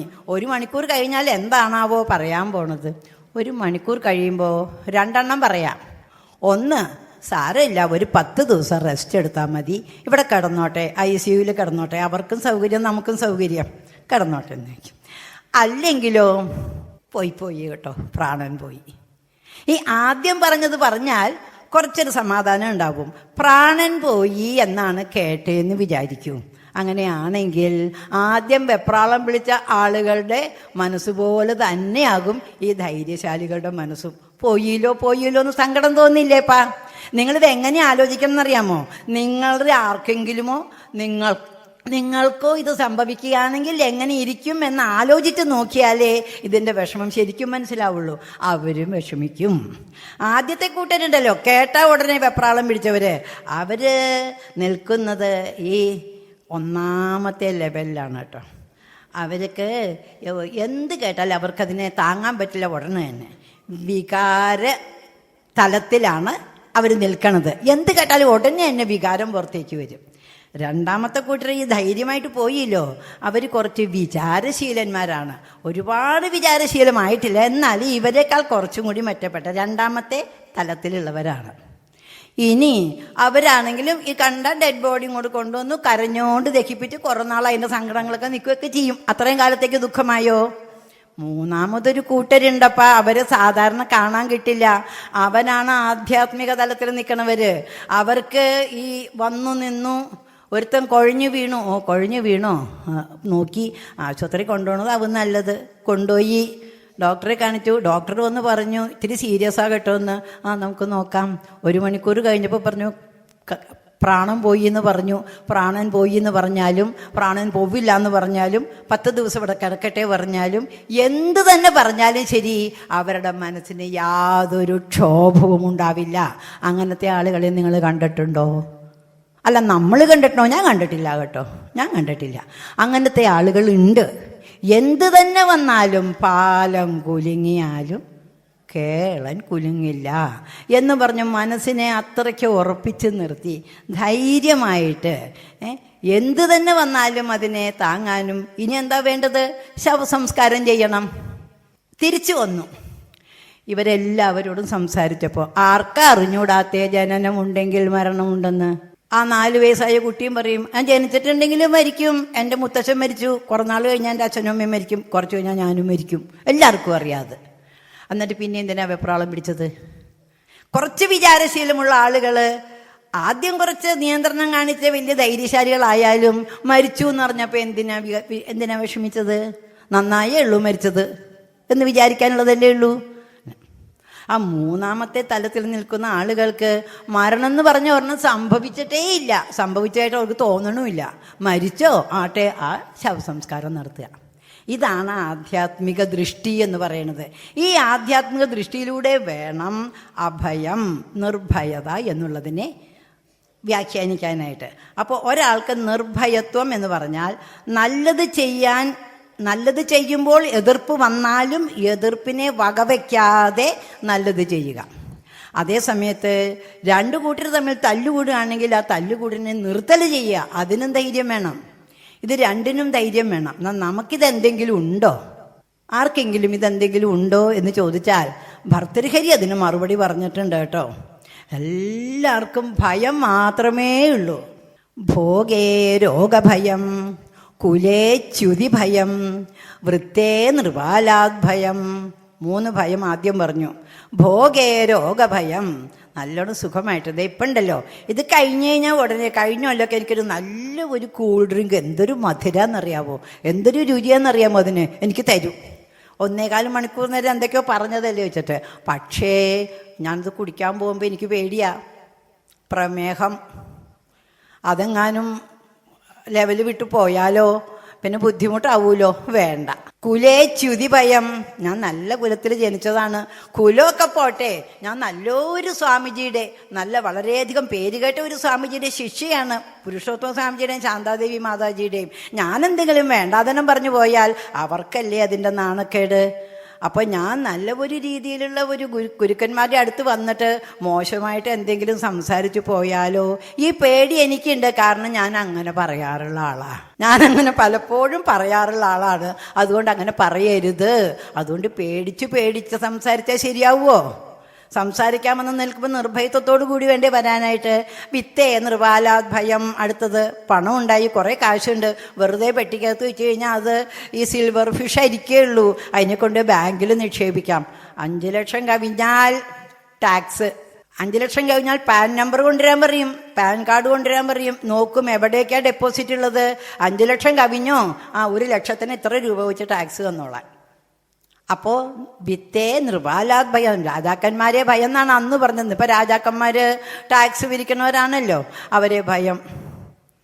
പിന്നെയോ രൂപേ, നല്ല സൗന്ദര്യം ഉണ്ടെന്ന് വിചാരിക്കൂ, ജരായ ഭയം, വയസ്സായിട്ട് ചുക്കി ചുളുങ്ങിയാലും. ഇപ്പം നമുക്കതൊന്നുമില്ല കേട്ടോ, നമ്മളൊക്കെ വയസ്സായി പോയവരാ. ചെറുപ്പാണെന്നുണ്ടെങ്കിൽ നല്ല ഭംഗിയുണ്ടെങ്കിൽ കുറച്ചു കാലം കഴിഞ്ഞാൽ ഞാൻ എന്താ അമ്മൂമ്മയെ പോലെ ആവില്ലേ എന്നുള്ള ഭയം.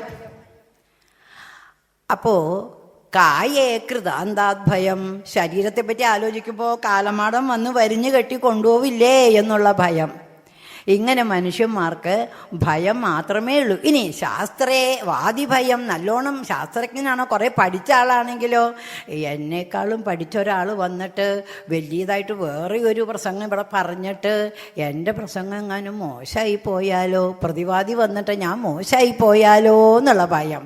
ഇങ്ങനെ സർവം വസ്തു ഭയാന്വിതം പുനർനാം വൈരാഗ്യമേവാ ഭയം. അതായത് ഇതെല്ലാം ഈ ഭൂമിയിൽ സർവം എല്ലാം മനുഷ്യന്മാർക്ക് ഭയമേ ഉള്ളൂ, ഒരൊറ്റ എണ്ണത്തിന് നിർഭയത്വമില്ല. പിന്നെ എങ്ങനെയാപ്പ ആ വഴിയിലേക്ക് കാലുകുത്തുക? ഏത് ശാന്തിയും സമാധാനവും കിട്ടാനുള്ള മാർഗത്തിലേക്ക് പോകാനുള്ള വഴിയിലേക്ക് കാലു കുത്തണമെങ്കിൽ ഒന്നാമത് വേണ്ടത് നിർഭയത്വം. അതില്ലാന്ന് മാത്രമല്ല ഇത്ര പേരുത്ത് ഭയവും. ഇപ്പം മനസ്സിലാവുണ്ടാവൂലേ, നമ്മൾ ഈശ്വര ഭഗവാനെ എനിക്ക് നല്ലത് വരണേ എന്ന് പ്രാർത്ഥിച്ചിട്ട് എന്തുകൊണ്ടാണ് നല്ലത് വരാത്തത്?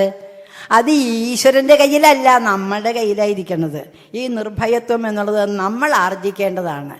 ഇത് എങ്ങനെ ആർജിക്കണം എന്നുള്ളതാണ് അടുത്തത് കേട്ടോ. ദൈവമേ 26 എണ്ണം ഉള്ളതിൽ ഒരെണ്ണം പറഞ്ഞു വന്നപ്പോഴേക്കും മണി 9:38.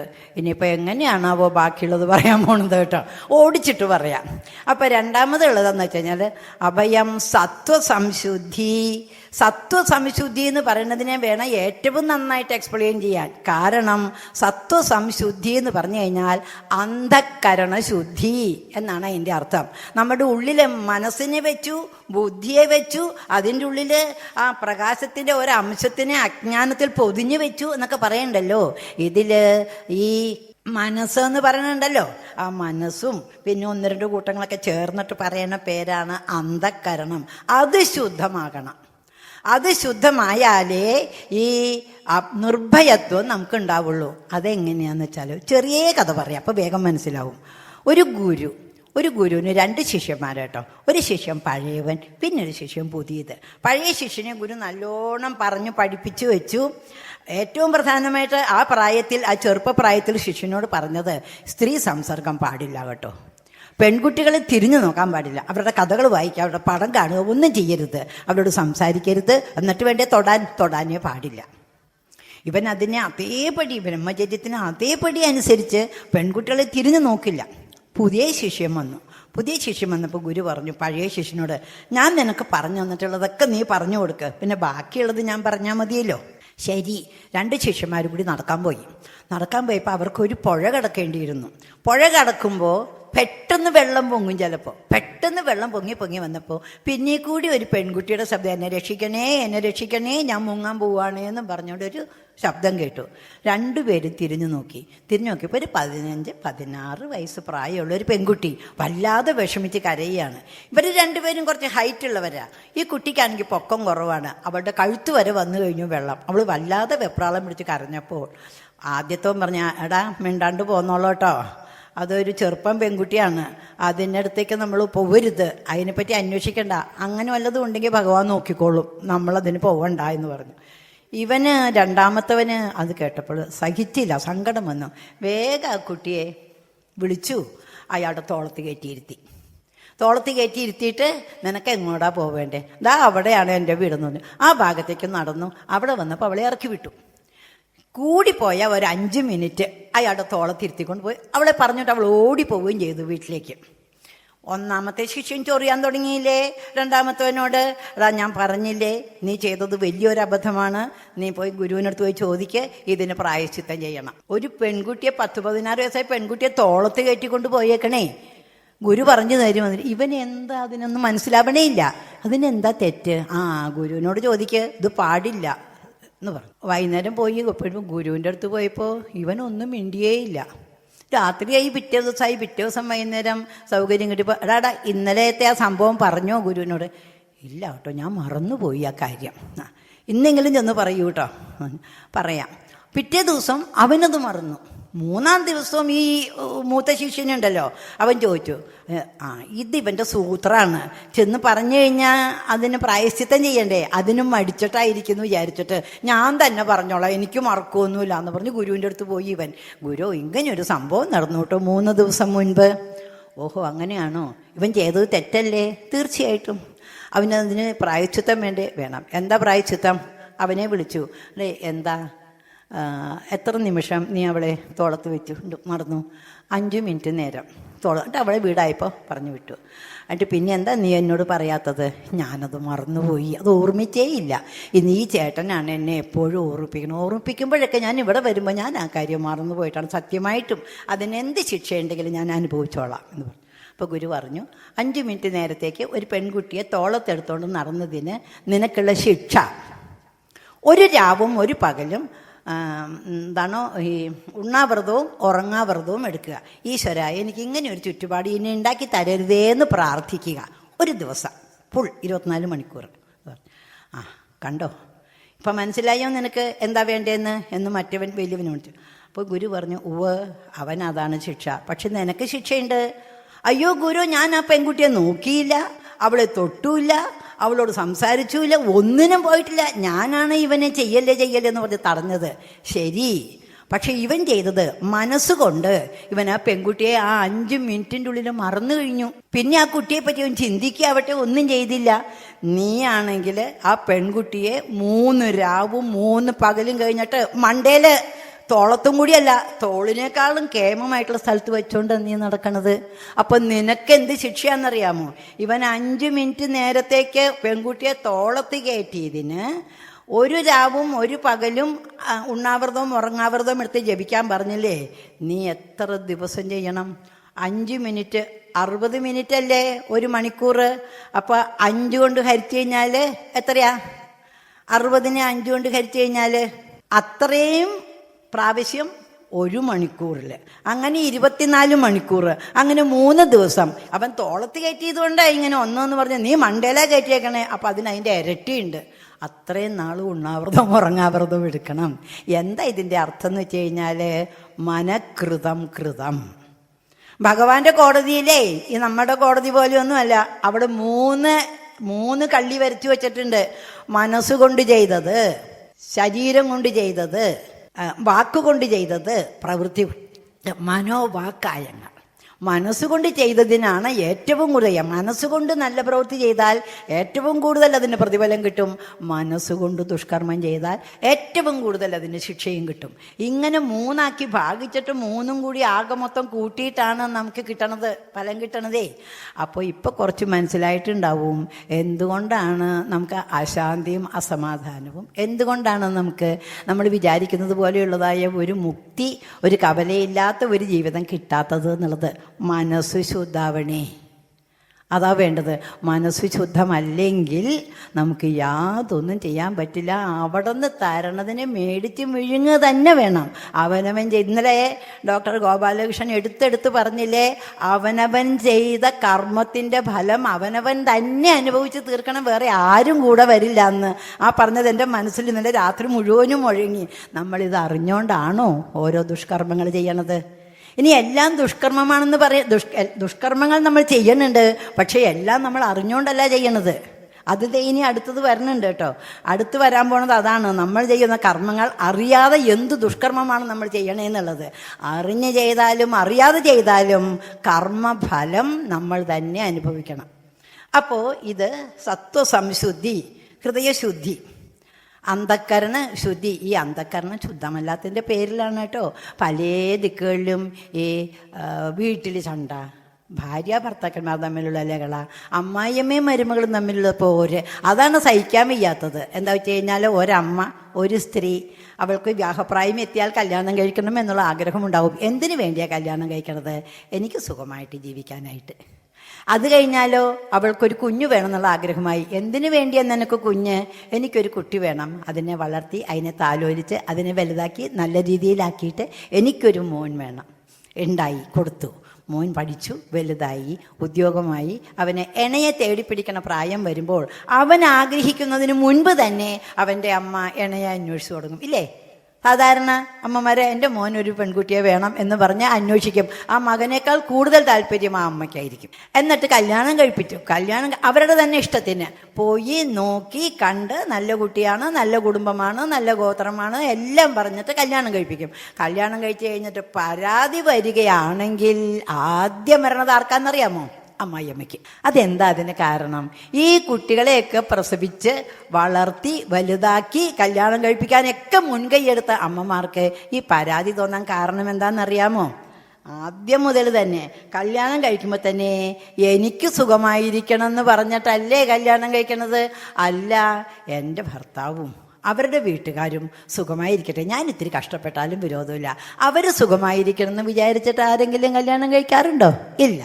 എനിക്ക് കുട്ടി ഉണ്ടായിക്കഴിഞ്ഞാൽ എൻ്റെ മോൻ അവൻ എല്ലാവരെക്കാളും വലുതാവണം എന്നുള്ളതല്ലാതെ നാട്ടിലേക്ക് പ്രയോജനപ്പെടട്ടെ, മറ്റുള്ളവർക്കും പ്രയോജനപ്പെടട്ടെ ഈ കുട്ടി എന്ന് വിചാരിച്ച് ആരെങ്കിലും വളർത്താറുണ്ടോ? ഇല്ല. മകന് കല്യാണം കഴിക്കുമ്പോൾ മരുമകൾ വന്നാൽ എനിക്ക് സുഖമായില്ലോ, എനിക്ക് ചുമതല വിടാലോ എന്ന് വിചാരിച്ചിട്ട്. ഇതുണ്ടല്ലോ വാസ്തവത്തിൽ അന്ധക്കരണ ശുദ്ധിയുടെ കുറവാണ്.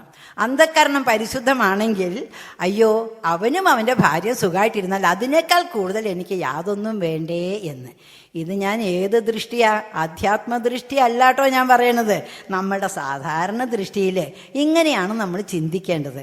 ഈ അധ്യാത്മദൃഷ്ടി എന്ന് പറഞ്ഞു കഴിഞ്ഞാൽ നമ്മളുടെ അന്ധക്കരണത്തിൽ ഈ വക ചിന്തകളൊന്നും വരാതെ അന്ധക്കരണം പരിശുദ്ധമായിരിക്കണം. എങ്ങനെയാ അന്ധക്കരണം പരിശുദ്ധമാവുക? നല്ല ചിന്തകൾ മാത്രമായ പരിശുദ്ധമാവുമോ? ഇല്ല. ദുഷ്ചിന്തകളായാൽ തീർച്ചയായിട്ടും പരിശുദ്ധമാവില്ല. നല്ല ചിന്തകളാണെങ്കിലും പരിശുദ്ധമാവില്ല. അന്ധക്കരണം ഈശ്വര ചിന്തയാൽ നിറഞ്ഞാൽ മാത്രമേ പരിപൂർണമായ പരിശുദ്ധി ഉണ്ടാവുള്ളൂ. അവർക്ക് മാത്രമേ ശാന്തിയും സമാധാനവും എവിടെ പോയാലും എങ്ങനെയായാലും കിട്ടുള്ളൂ. ഇപ്പോൾ മനസ്സിലായില്ലേ ആ ആധ്യാത്മിക ദൃഷ്ടിയിലൂടെ നോക്കുമ്പോഴുള്ള പ്രത്യേകത? അപ്പോൾ ഇവിടെ ലോകത്തിൽ എങ്ങനെയോ ആയിക്കോട്ടെ, ചെക്കനെതിരെ പോയിക്കോട്ടെ, പെണ്ണ് എന്തോ ആയിക്കോട്ടെ, അവരെങ്ങനെ വേണമെങ്കിലും ജീവിച്ചോട്ടെ, നമ്മളുടെ അന്ധക്കരണം പരിശുദ്ധമാണെങ്കിൽ, അതിൽ ഈശ്വര ചിന്തയാണെങ്കിൽ ഇതൊന്നും ബാധകമല്ല. അവർക്ക് നിർഭയത്വം അവർക്കുണ്ടാകും. അവർക്ക് ഭയമുണ്ടാവില്ല. എന്തിനു ഭയപ്പെടണു? ആരെ ഭയപ്പെടണു? എൻ്റെ അന്ധക്കരണത്തിൽ ആ ഭഗവാൻ ഈ ലോകം മുഴുവനും സൃഷ്ടിച്ച് സ്ഥിതിയിലിരുത്തി ഉപസംഹരിക്കുന്നതായ ആ ശക്തി എൻ്റെ ഉള്ളിലുള്ളപ്പോൾ ഞാൻ പിന്നെ ആരെ പേടിക്കണം? ഇതാണ് ആധ്യാത്മിക ദൃഷ്ടി. ഇനി അടുത്തത്, ഇനി ഇതുണ്ടാവണമെങ്കിലേ അത്ര എളുപ്പമൊന്നുമല്ല. അടുത്തത് ജ്ഞാനയോഗത്തിലുള്ളതായ ഉറപ്പ്, ജ്ഞാനയോഗ വ്യവസ്ഥിതി. 16-ാം അധ്യായത്തിലത്തെ 1-ാമത്തെ ശ്ലോകത്തിൻ്റെ 2-ാമത്തെ പാദത്തിൽ വന്നിട്ടേ ഉള്ളൂ നമ്മൾ. അത് വെച്ച് കഴിഞ്ഞാൽ എന്താണെന്ന് വെച്ച് കഴിഞ്ഞാൽ ജ്ഞാനയോഗത്തിൽ ഉറപ്പ്. എന്താ ഈ ജ്ഞാനയോഗം? എന്താണ് ജ്ഞാനം? ഭൂമാനന്ദ സ്വാമിജി ഇന്നലെ പറഞ്ഞു തുടങ്ങിയിട്ടുണ്ട്. ഏത്? പരാ അപരാ. പര അപര എന്ന് 2 വിദ്യകളെ പറ്റി പറഞ്ഞു. അതിൽ അപരാവിദ്യയിൽ പെട്ടു സർവ്വതും. ഏത്? വേദങ്ങൾ മുതൽ, നമ്മൾ ഏറ്റവും വലുതായിട്ട് കണക്കാക്കണം വേദങ്ങൾ മുതലേ എല്ലാം അപരാവിദ്യയിലാണ് പെട്ടേക്കണത്. പരാവിദ്യ എന്ന് പറഞ്ഞ ഒരെണ്ണമുണ്ട്. അതിനെയാണ് ഇവിടെ ജ്ഞാനം എന്ന് പറയുന്നത്. യദൃശ്യം തദ്നശ്യം. ആര്? ആദി ശങ്കരാചാര്യര് ഇത്രയും പോകുന്ന ഒരു സൂത്രവാക്യത്തിൽ പറഞ്ഞു. യദൃശ്യം തദ്നശ്യം. നമ്മൾ എന്തെല്ലാം കാണുന്നുവോ, ഇവിടെ കാണപ്പെടുന്നത് എല്ലാം നാശസ്വഭാവമുള്ളതാണ്. അതൊന്നും സത്യമായിട്ടുള്ളതല്ല. ഇതൊക്കെ നശിക്കും. ഈ സത്രവേദി 10 ദിവസം കൊണ്ട് നശിക്കും. 11-ാം ദിവസം വന്ന് നോക്കി അവിടെ വേദിയില്ല, ഒന്നുമില്ല, നശിച്ചു പോകും. ഈ ഇരിക്കുന്ന ആളുകളിൽ ഇനിയിപ്പോൾ ഇന്ന് നശിക്കുന്ന ആളെ നശിക്കുന്നൊന്നും പറയണില്ല. ക്രമത്തിൽ എല്ലാവരും പോകും, ഇല്ലേ? ആരെങ്കിലും ഇവിടെ തങ്ങി നിൽക്കുമോ? ആരും നിൽക്കില്ല. എല്ലാവരും ഈ ഭൂലോകം വിട്ട് തന്നെ പോകും. അപ്പോൾ ഇങ്ങനെ ദൃശ്യമായിട്ടുള്ളതെല്ലാം നാശസ്വഭാവമുള്ളതാണ്. പിന്നെ ഏതാണ്?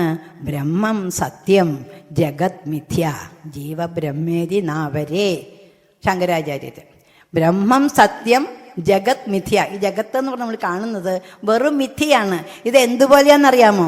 TV ഓൺ ചെയ്ത സീരിയൽ വന്നു.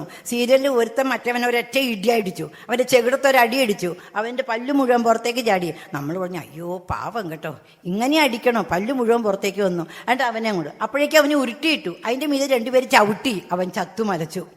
നമുക്ക് സങ്കടം വരുമോ? ഇത് കാട്ടിയവരെ കാശ് മേടിച്ച് വീട്ടിൽ കുത്തിയിരിക്കുക. ഇതൊക്കെ നടിച്ചിട്ടേ അവർ കാശ് മേടിച്ച് വീട്ടിൽ കുത്തിയിരിക്കുകയാണ്. നമ്മളിവിടെ അയ്യോ ഇങ്ങനെ വന്നോലോ, അങ്ങനെ വേണ്ടിയിരുന്നില്ല, ഇങ്ങനെ വേണ്ടിയിരുന്നില്ല എന്ന് പറയണു. അതേപോലെ തന്നെയാണ് ഇവിടെയും. ഇതൊക്കെ ദേ കാണിക്കുന്നുണ്ടല്ലോ. ഈ പ്രപഞ്ചം എന്ന് പറഞ്ഞ് കാണിക്കുന്നത് മുഴുവനും ആ ശക്തിയുടെ ലീലയാണ്. തമാശയ്ക്ക് ചെയ്യണതാണ്. കളി കഴിഞ്ഞാൽ തീർന്നു. അപ്പോൾ ആ കളിയെ നമ്മൾ മാത്രം എന്തിന് കാര്യമായിട്ട് എടുക്കണം? ഈ മനസ്ഥിതി വരണമെങ്കിൽ ആധ്യാത്മിക ദൃഷ്ടി നമുക്കുണ്ടാകണം. ആധ്യാത്മിക തലത്തിലേക്ക് നമ്മൾ ഉയരണം. നമ്മളുടെ അന്ധക്കരണം ഭഗവാൻ അല്ലെങ്കിൽ ഈശ്വരൻ അല്ലെങ്കിൽ ഈ ബ്രഹ്മം അല്ലെങ്കിൽ ഈ ശക്തി ഈ അല്ലെങ്കിൽ പരമാത്മാവിനെ കൊണ്ട് നിറയണം. അതുകൊണ്ട് മാത്രം നിറയണം, വേറെ ഒരു ചിന്തയും വരാൻ പാടില്ല. അടുത്തത്, ഇത് വരണമെന്നുണ്ടെങ്കിൽ വേറെ വല്ല സൂത്രപ്പണിയുണ്ടോ? ഇതിങ്ങനെ പറഞ്ഞു പോയിട്ട് കാര്യമില്ല. ഇതിപ്പോൾ ഭൂമാനന്ദ സ്വാമിജി എത്രയോ പ്രാവശ്യം പറഞ്ഞു. ഇന്നലെ ആ ഡോക്ടർ ഗോപാലകൃഷ്ണൻ വന്നിട്ട് അടിച്ചു തറപ്പിച്ച് പറഞ്ഞു. എനിക്ക് വാസ്തവത്തിൽ ഒരു പേടി തോന്നി കേട്ടോ. ഇത്രയൊക്കെ കർമ്മഫലം വരുന്നുണ്ടെങ്കിലും നമ്മൾ ഓരോ കർമ്മം ചെയ്യുമ്പോഴും എത്ര സൂക്ഷിച്ച് വേണം ചെയ്യാൻ. ഓരോന്നിനും ഉണ്ടേ, അതിനൊക്കെ ഫലം അനുഭവിക്കേണ്ടി വരും. ഇനി ഈ ജന്മം കൊണ്ട് തീർന്നില്ലെങ്കിൽ ഒരു സഞ്ചിയിൽ തന്നു വിടുന്നാൻ പറഞ്ഞേക്കണേ. സഞ്ചിത കർമ്മമായിട്ട് സഞ്ചിയിൽ തന്നു വിടുന്നല്ലേ പറഞ്ഞത് ഇന്നലെ പറഞ്ഞത് ആരും മറന്നിട്ടില്ലല്ലോ. 24 മണിക്കൂർ പോലും ആയിട്ടില്ല അദ്ദേഹം സംസാരിച്ചിട്ട്. അപ്പോൾ ഇതെങ്ങനെയാ ഇങ്ങനെ ഉണ്ടാക്കുക? ഹൃദയത്തിൽ അന്ധക്കരണത്തിൽ ശുദ്ധി ഉണ്ടാക്കുന്നത് എങ്ങനെ? ജ്ഞാനനിഷ്ഠ ഉണ്ടായാൽ മതി ജ്ഞാനയോഗത്തിൽ. അത് വേഗം ഉണ്ടാവില്ല കേട്ടോ. ഇത് കാണപ്പെടുന്ന മുഴുവനും നശ്വരമാണെന്നും ബ്രഹ്മം മാത്രമേ സത്യമുള്ളൂന്നും വായോണ്ട് 100 പ്രാവശ്യം പറഞ്ഞാലും അതിനെ നമുക്ക് ഉൾക്കൊള്ളാനായിട്ട് തൽക്കാലം വളരെ വളരെ വളരെ മനുഷ്യാണാം സഹസ്രേഷു യസ്തി യതതി സിദ്ധയെ യതതോ മാം എന്താണോ കസ്തിൻ മാമിത്ത് തത്വത. 1000 ആളുകളുണ്ടെങ്കിൽ ഒരാൾക്കേ ഇത് അറിയണം എന്നുള്ള മോഹം ഉണ്ടാവുള്ളൂ. അത് ആ മോഹമുള്ളത് 1000 പേര് കൂടിയാൽ അതിൽ ഒരാൾക്ക് ഇത് സിദ്ധി ഉണ്ടാവുള്ളൂ. അപ്പം നമുക്ക് ഉണ്ടാവുമോ എന്തോ, വേറെ വല്ല വഴിയുണ്ടോ നോക്കാം. ഉണ്ട്. അടുത്ത ശ്ലോകം, അടുത്ത പാദം നോക്കൂ. ദാനം ദമശ്ച യജ്ഞശ്ച സ്വാധ്യായസ്തപ ആർജവം. ഇതേതാണെന്നറിയാമോ? സാത്വിക ദൈവിക സമ്പത്തിയിൽ പെട്ടത്. ദാനം, ദമം, തപസ്, ആർജവം, ഇതെല്ലാം ഉണ്ടായാൽ അത് തന്നെ ഉണ്ടായിക്കോളും. ഇപ്പം പറഞ്ഞില്ലേ, മറ്റേ അന്ധക്കരണ ശുദ്ധി ഉണ്ടായാൽ ധൈര്യം ഉണ്ടാവും എന്ന് പറഞ്ഞു. മനസ്സിൽ ഈശ്വരചിന്ത മാത്രമായിട്ട് ഈ ജ്ഞാനയോഗത്തിൽ നിഷ്ഠയുണ്ടായാൽ അന്ധക്കരണ ശുദ്ധി ഉണ്ടാവും എന്ന് പറഞ്ഞു. അന്ധക്കരണ ശുദ്ധി ഉണ്ടായാൽ മനുഷ്യന് ധൈര്യം വരും എന്ന് പറഞ്ഞു. ധൈര്യം വന്നാൽ നമുക്ക് ആ ശാന്തി മാർഗത്തിൽ കൂടി, കല്ലുമുള്ള മാർഗത്തിൽ കൂടി നടക്കാൻ സാധിക്കും. ആ കണക്ഷൻ മനസ്സിലായില്ലേ? അടുത്തത്, ഈ ജ്ഞാനയോഗത്തിൽ നിഷ്ഠയുണ്ടാകണമെങ്കിൽ ദാനം ചെയ്യാൻ വളരെ സൗകര്യമായില്ലോ. ആർക്കെങ്കിലുമൊക്കെ എന്തെങ്കിലുമൊക്കെ ഒരു 5 പൈസയോ 10 പൈസയോ അല്ലെങ്കിൽ 5 രൂപയോ 10 രൂപയോ അല്ലെങ്കിൽ 50 രൂപയോ 500 രൂപയോ ദാനം ചെയ്താൽ മതിയെങ്കിൽ ഹൃദയശുദ്ധി ഉണ്ടാവുമെങ്കിൽ എത്ര എളുപ്പമുണ്ട്. അങ്ങനെ വരില്ല. ഒരുത്തനുണ്ടായിരുന്നു ഭയങ്കര പിശുക്കൻ. അവന് ആർക്കും ഒന്നും കൊടുക്കില്ല. അപ്പം ഇങ്ങനെ അന്ധക്കരണ ശുദ്ധി ഉണ്ടാവണം എന്നുണ്ടെങ്കിൽ ദാനം ചെയ്താൽ മതിയെന്ന് അവൻ കേട്ടു. എവിടെയോ ആരോ പറഞ്ഞു കേട്ടു. അപ്പം അത് മാത്രമല്ല, അക്ഷയ തൃതീയക്കാണ് കൊടുത്തേന്നുണ്ടെങ്കിൽ കൊടുത്തതിൻ്റെ 100 ഇരട്ടി പുണ്യം കിട്ടും അത്രേ. അങ്ങനെയായപ്പോൾ അയാൾ എന്ത് ചെയ്തു? അക്ഷയ തൃതീയ ദിവസത്തിൽ ഒരു പിച്ചക്കാരന് 5 പൈസ കൊടുത്തു. എന്നിട്ട് സമാധാനമായിട്ട് ഇരിക്കുകയാണ്. എന്ത്? ഇനി ഞാൻ രക്ഷപ്പെട്ടു, ഇനിയിപ്പോൾ മോക്ഷപ്രാപ്തി നോക്കി ഇരിക്കുക. അപ്പം അയാൾ ഒരു ദിവസം മരിക്കൂലോ. ഒരു ദിവസം മരിച്ചപ്പോൾ യമദൂതന്മാരും വന്നു, വിഷ്ണു പാർഷദന്മാരും വന്നു. 2 കൂട്ടരും കൂടി ഞങ്ങളോട് വിഷ്ണുവിൻ്റെ ഇതിലേക്കാണ് കൊണ്ടുപോകേണ്ടതെന്ന്, അല്ല യമൻ്റെ അടുത്തേക്കാണ് കൊണ്ടുപോകേണ്ടതെന്നും. ആദ്യം യമധർമ്മരാജാവിൻ്റെ അടുത്ത് പോയിട്ട് ചിത്രഗുപ്തനെ വിളിച്ചിട്ട് ബാലൻസ് ഷീറ്റ് നോക്കിയിട്ട് അവനെ സ്വർഗത്തിലേക്കോ നരകത്തിലേക്കോ പറഞ്ഞു വിടുള്ളൂ. അപ്പോൾ കൊണ്ടുപോയപ്പോൾ യമധർമ്മരാജാവിന് മുമ്പിൽ കൊണ്ടുപോയി നിർത്തി. ഇവൻ ഇത്തിരി പ്രശ്നക്കാരനാട്ടോ. വിഷ്ണു പാർഷദന്മാർ പറയണു ഇവനെ അങ്ങോട്ട് കൊണ്ടുപോകണമെന്ന്. അക്ഷയ തൃതീയ ദിവസം അവനൊരു പിച്ചക്കാരന് 5 പൈസ കൊടുത്തിട്ടുണ്ട് അത്രേ. അപ്പോൾ വേഗം യമധർമ്മരാജാവ് ചിത്രഗുപ്തനെ വിളിച്ചു. എന്താ പറയണേ? ചിത്രഗുപ്തൻ്റെ അഭിപ്രായം, ചിത്രഗുപ്തനാണ് ഇതിൻ്റെ ഫൈനൽ അതോറിറ്റി കേട്ടോ, യമധർമ്മരാജാവ് അല്ല. അപ്പം ചിത്രഗുപ്തൻ പറഞ്ഞു, അതെ, ഏറ്റവും നല്ലത് അവന് 5 പൈസയല്ലേ അവൻ ദാനം ചെയ്തത്, അവൻ അതിൻ്റെ പലിശയും കൂടി കൂട്ടി 10 പൈസയായിട്ട് അവൻ്റെ കയ്യിൽ കൊടുത്തിട്ട് നരകത്തിൽ കൊണ്ടിടാം. അയാൾ ചെയ്ത ദാനധർമ്മത്തിൻ്റെ ഫലമായിട്ട് അക്ഷയ തൃതീയ ദിവസം 5 പൈസ ദാനം ചെയ്തതിൻ്റെ ഫലമായിട്ട് ഉടനെ തന്നെ നരകത്തിലേക്ക് ഉണ്ടാക്കാൻ പറഞ്ഞു. എന്താ കാരണം? എന്താ? ഈ ദാനം എന്ന് പറയുന്നതിനെ പറ്റി നമ്മൾ വിചാരിക്കുന്നതല്ല. ഞാനൊരബദ്ധം പറ്റിച്ചു കേട്ടോ. പുരുഷോത്തമ സ്വാമിജിയൊക്കെ പോയിട്ട് ചോദിച്ചു, സ്വാമിജി ഉണ്ടായിരുന്നപ്പോൾ, സ്വാമിജി 1 പിടി അരി ദാനം ചെയ്താൽ അതിലെത്ര മണിയുണ്ടോ അത്രയും പേർക്ക് അത്രയും ജന്മം നമ്മൾ നല്ല ജന്മം എടുക്കുമെന്ന് പറയണ്ടല്ലോ. സ്വാമിജി ചാക്കായിട്ട് എത്ര അരിയാണ് വിതരണം ചെയ്യണത്, ഇതിനൊക്കെ എത്ര മണി അരി ഉണ്ടോ അത്രയും ജന്മം സ്വാമിജിക്ക് എടുക്കണ്ടേ, എന്നാ സ്വാമിജിക്ക് മോക്ഷം കിട്ടാൻ പോണതെന്ന് ചോദിച്ചതാണ്. അപ്പോൾ സ്വാമിജി പറഞ്ഞു തന്നു, അങ്ങനെയല്ല, എനിക്ക് മോക്ഷം കിട്ടും, എനിക്ക് ഈ 1 പിടി അരി കൊടുത്താൽ ആ 1 പടി അരിയിൽ എത്ര മണിയുണ്ടോ അത്രയും ജന്മം എനിക്ക് നല്ലതായിട്ട് കിട്ടണേ എന്നുള്ള ഒരു ആഗ്രഹമുണ്ടെങ്കിൽ മാത്രമേ ജന്മം എടുക്കേണ്ട ആവശ്യമുള്ളൂ. അപ്പോൾ ആഗ്രഹമില്ലെങ്കിൽ അതിന് ഫലമില്ലേ? ഫലമുണ്ട്. നമ്മൾ ചോദിച്ചാലും ചോദിച്ചില്ലെങ്കിലും കർമ്മഫലം ഉണ്ടല്ലോ. എനിക്ക് എന്തെങ്കിലും വേണമെന്ന് ചോദിച്ച് ചെയ്താലും ചോദിക്കാതെ ചെയ്താലും കർമ്മഫലം കിട്ടും. അങ്ങനെ നമ്മൾ ചോദിക്കാതെ ചെയ്യുന്ന, ഒന്നും ആഗ്രഹിക്കാതെ ചെയ്യുന്നതായ കർമ്മങ്ങൾക്ക് ഭഗവാൻ തരുന്ന ഫലം എന്താണെന്നറിയാമോ? ചിത്തശുദ്ധി. അത് ചിത്തശുദ്ധി എന്ന് പറഞ്ഞു കഴിഞ്ഞാൽ രണ്ടാമത് പറഞ്ഞില്ലേ, ആ ചിത്തശുദ്ധിയാണ് തരിക. സത്വസംശുദ്ധി. ആ സത്വസംശുദ്ധി കിട്ടിയാലുള്ള പ്രയോജനമോ? ഇന്ന് ക്രിസ്തുമസ് അല്ലേ? ക്രിസ്ത്യാനികളുടെ ഇടയിൽ ഒരു ഇതുണ്ട് കേട്ടോ, എന്ന് നിന്റെ ഹൃദയം ഒരു കൊച്ചുകുട്ടിയുടേതുപോലെ പരിശുദ്ധമാകുന്നുവോ അന്ന് നിനക്ക് മോക്ഷം കിട്ടും. ക്രിസ്ത്യാനികളാരും ഉണ്ടെങ്കിൽ ഞാൻ പറഞ്ഞത് ശരിയാണെന്ന് പറയും. അതാണ്, അതായത് നമ്മുടെ ഹൃദയം എന്ന് കൊച്ചുകുട്ടിയുടേതുപോലെ പരിശുദ്ധമാകുന്നുവോ എന്ന് പറഞ്ഞു. അതേ സമയത്ത് പതഞ്ജലി യോഗസൂത്രം പതഞ്ജലി യോഗശാസ്ത്രത്തിൽ പതഞ്ജലി മഹർഷി യേശു ക്രിസ്തുവിനേക്കാൾ എത്രയോ മുൻപ് പതഞ്ജലി മഹർഷി പറഞ്ഞത് എന്താണെന്ന് വെച്ച് കഴിഞ്ഞാൽ, എപ്പോൾ നമ്മളിലുള്ളതായ നമ്മളുടെ ഹൃദയവും ഭഗവാന്റെ ഈശ്വരൻ്റെ സത്വപുരുഷയോഹോ ശുദ്ധിസാമ്യേ കൈവല്യം. സത്വപുരുഷയോഹോ ശുദ്ധിസാമ്യേ കൈവല്യം എന്ന് പറഞ്ഞാൽ, സത്വം എന്ന് പറഞ്ഞാൽ നമ്മളുടെ അന്ധക്കരണം, നമ്മളുടെ അന്ധക്കരണവും പുരുഷൻ എന്ന് പറഞ്ഞു കഴിഞ്ഞാൽ ആ സർവസാക്ഷിയായ ഭഗവാൻ, ആ ഭഗവാന്റെയും രണ്ടുപേരെയും ശുദ്ധി സാമ്യം വന്നാൽ, രണ്ടും ഒരേപോലെ ശുദ്ധമായാൽ കൈവല്യം, മോക്ഷപ്രാപ്തി. അപ്പപ്പോൾ കവലയില്ലാത്ത ജീവിതം കിട്ടണമെങ്കിൽ എന്താ വേണ്ടത്? നമ്മളുടെ ഹൃദയം ഭഗവാനെ പോലെ പരിശുദ്ധമാക്കണം. അതിന് ദാനം വളരെ പ്രയോജനം ചെയ്യും. എങ്ങനെ ദാനം ചെയ്യണം? ഒരാൾക്ക് 1,00,000 രൂപയുടെ ആവശ്യമുണ്ട്. അയാളുടെ മകളുടെ കല്യാണത്തിന്. ഞാൻ 1,00,000 രൂപ റെഡിയാക്കി വെച്ചിട്ടുണ്ട് എൻ്റെ മകളുടെ കല്യാണത്തിന്. 1,00,000 രൂപ. എൻ്റെ മകൾക്ക് കല്യാണം വന്നിട്ടില്ല, അവൻ്റെ മകൾക്ക് കല്യാണം വന്നിട്ടുണ്ട്. നാളെ മറ്റന്നാളാണ് കല്യാണം. 1,00,000 രൂപയുടെ ആവശ്യമുണ്ട്.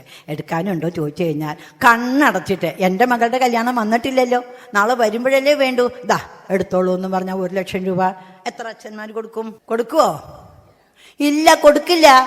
നാളെ നടക്കാൻ പോണ കല്യാണമാണ്. ഒന്ന് ശരിക്കും പരിശോധിച്ച്, ഇത് ഞാൻ കുറച്ച് ഒരു ആവേശത്തോടു കൂടി ആകട്ടോ പറയണത്, ആവേശത്തിനെ അടക്കി വെച്ചിട്ടുണ്ടെന്നേ ഉള്ളൂ. നിങ്ങളുടെ കയ്യിലുള്ളത് മുഴുവനും നിങ്ങൾ ഒരു നല്ല കാര്യത്തിന് വേണ്ടി ഒരാൾക്ക് കൊടുത്താൽ, ഈ സർവസാക്ഷി ഉള്ളിലും പുറത്തും അന്ധകരണത്തിലും പുറമേ എല്ലാ ദിക്കിലും നിറഞ്ഞു നിൽക്കുന്ന ആ സർവസാക്ഷി ഇത് കാണുന്നുണ്ട്. ഇവൻ്റെ ആവശ്യത്തിന് വേണ്ടി എടുത്തു വച്ചിരുന്നത് ഇവന് നാളേക്ക് വേണ്ടി വരും. എന്നാൽ ഇന്ന് അവനേക്കാൾ കൂടുതൽ ആവശ്യം വേറൊരാൾക്കായതോടെ അവൻ കൊടുത്തില്ലേ, നാളെ അവൻ ആവശ്യം വരുമ്പോൾ അവൻ ഇന്ന് 1 കൊടുത്തതിനെ നാളെ 2 ഞാൻ തിരിച്ചു കൊടുക്കും. തീർച്ചയായിട്ടും ഇത് ചെയ്യും.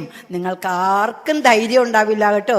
ഈ മേടയിൽ ഇരുന്നുകൊണ്ട് ഞാൻ വലിയ ആളെന്ന് പറയല്ല, എനിക്ക് ആ ധൈര്യമുണ്ട്.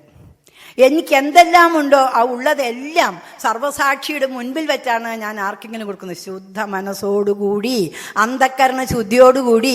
എനിക്ക് പേര് കിട്ടാനോ പുകഴ് കിട്ടാനോ എനിക്ക് നാളെ വലിയ ആളാണെന്നുള്ളതിന് വേണ്ടിയിട്ടോ ഒന്നുമല്ലാതെ അയാളെ സഹായിച്ചു, ശുദ്ധ ഹൃദയത്തോടു കൂടി സഹായിച്ചാൽ എനിക്ക് എന്താവശ്യം വന്നാലും ആ സർവസാക്ഷി ഓടി വരും കേട്ടോ.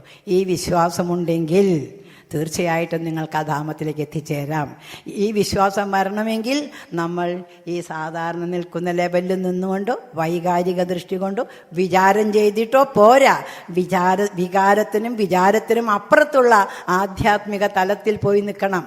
നമ്മളുടെ അന്ധകരണത്തിൽ ഈശ്വരനല്ലാതെ വേറെ ഒരു ചിന്തയും ഇല്ലാതെ നമ്മൾ വാരിയെടുത്ത് എന്തു തന്നെ കൊടുത്തോളൂ, നമുക്ക് ആവശ്യം വരുമ്പോൾ അത് വേണ്ടതുപോലെ നിറവേറ്റി തരാനുള്ള ചുമതല. അനന്യാസ് ചിന്തയന്തോ മാം യേ ജനാ പര്യുപാസതേ തേഷാം നിത്യാഭിയുക്താനാം യോഗക്ഷേമം വഹാമ്യഹം. ഞാനാണ് പറയണത്.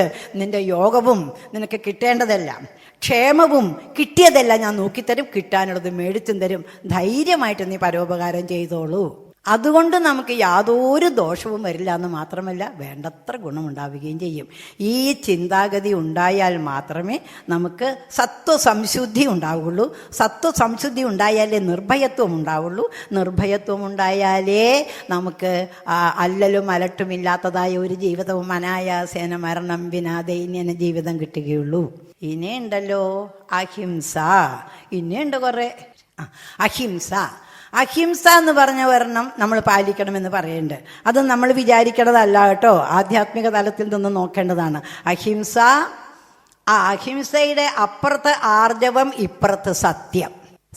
ആർജവം കഴിഞ്ഞാൽ അഹിംസ, സത്യം, അക്രോധം എന്ന് പറഞ്ഞിങ്ങനെ പോകുന്നുണ്ട്. 2ാമത്തെ ശ്ലോകത്തിലേക്ക് കടക്കുകയാണ് കേട്ടോ.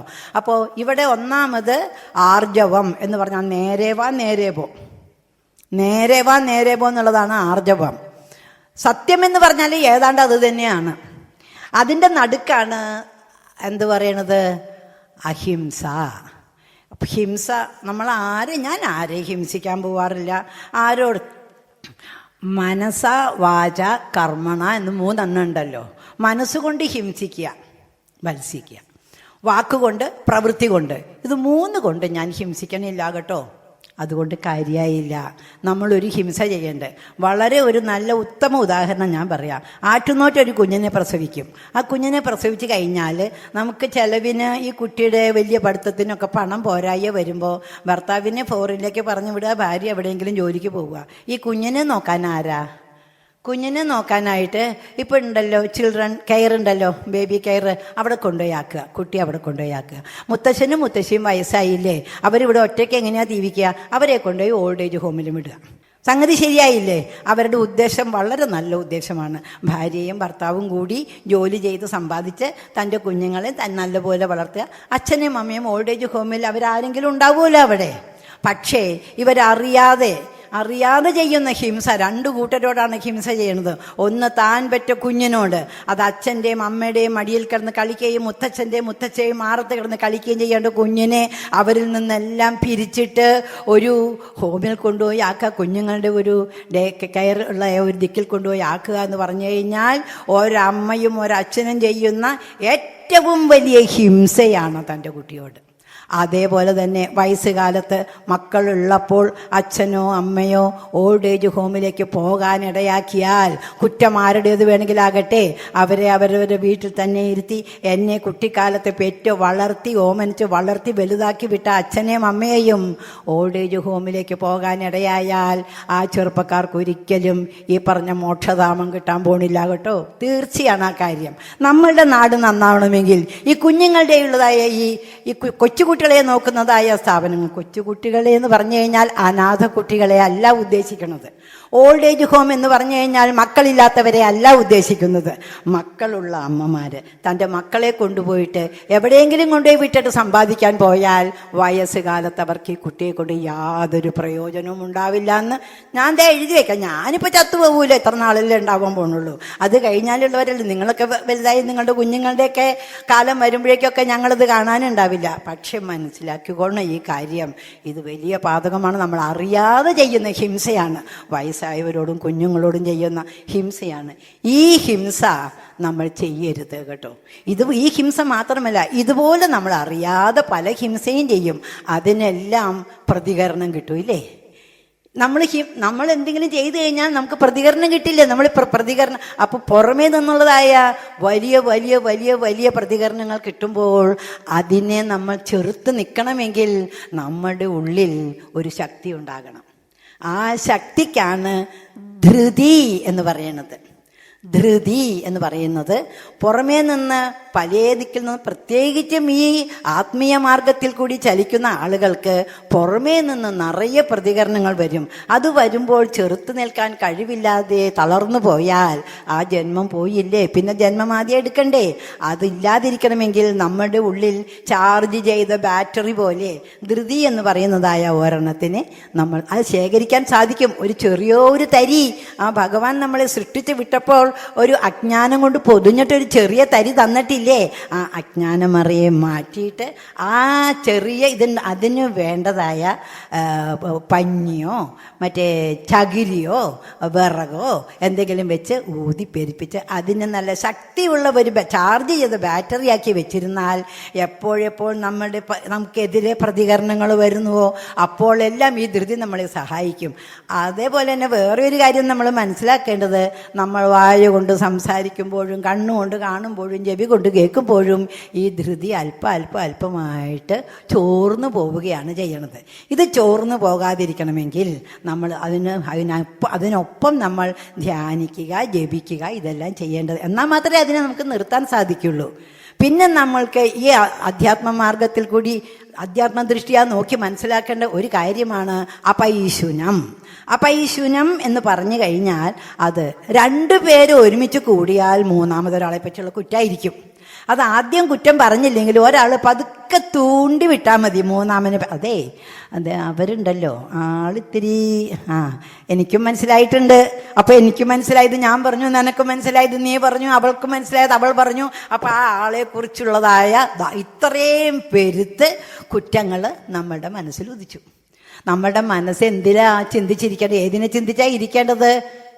സത്വസംശുദ്ധി വേണ്ടതായ മനസ്സിൽ ഈ പൈശുനം കൊണ്ട് അതായത് ഈ രണ്ടുപേര് കൂടി മൂന്നാമനെ കുറ്റം പറയുന്ന പ്രക്രിയ കൊണ്ട് വളരെ വളരെ വളരെ ദുഷിക്കും. നമ്മളിലുള്ളതായ ആ ബാറ്ററി ഉണ്ടല്ലോ, ചാർജ് ചെയ്തേക്കണ ബാറ്ററി, ധ്യാനിച്ചിട്ടും ജപിച്ചിട്ടും തപിച്ചിട്ടും എല്ലാം ഉണ്ടാക്കി അതിങ്ങനെ 5 ഇന്ദ്രിയങ്ങളിൽ കൂടിയും ഈസി ആയിട്ട് ചോർന്നു പോകും. ഇപ്പം മനസ്സിലാവുന്നുണ്ടോ? നമുക്ക് ഏറ്റവും താല്പര്യമുള്ളത് പൈശുനമല്ലേ?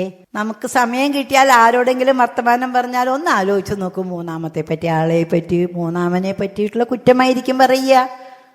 സംശയിക്കേ വേണ്ട, ഒരാൾ പറഞ്ഞു തുടങ്ങേണ്ട താമസമേ ഉള്ളൂ, പിന്നെ അങ്ങോട്ട് പെരുകി വരും. അങ്ങനെ പെരുകും തോറും നമ്മളുടെ മനസ്സ് എത്രത്തോളം ചീത്തയാവേണ്ടെന്നുള്ളത് നമ്മൾ അറിയണില്ല. സമയം പോയി ഞാനിപ്പോൾ ദൈവീ സമ്പത്തിയിൽ മാത്രമേ നിന്നിട്ടുള്ളൂ, ആസുരി സമ്പത്തി തുടങ്ങിയിട്ടും കൂടിയില്ല. എന്താ വേണ്ടേ? ആസുരി സമ്പത്തി വേണ്ട വയ്ക്കുക, അല്ലെങ്കിൽ വേഗം ഒന്ന് പറഞ്ഞു തീർക്കാം. ആസുരി സമ്പത്തി എന്ന് പറഞ്ഞു കഴിഞ്ഞാലേ അവരുടെ പൊതുവേ ഉള്ള സ്വഭാവം. ഇപ്പം ദൈവീ സമ്പത്തി ഇങ്ങനെയൊക്കെ വേണമെന്ന് പറഞ്ഞു, ഈ സ്വഭാവമൊക്കെ നമുക്ക് ഉണ്ടെന്ന് വിചാരിച്ചു. ആത്മീയ ദൃഷ്ടി, അധ്യാത്മ ദൃഷ്ടി കൂടി നോക്കിയപ്പോൾ ഇതൊക്കെ വേണ്ടത്ര ഇല്ലാന്ന് ഇപ്പം മനസ്സിലായിട്ടുണ്ടാവും.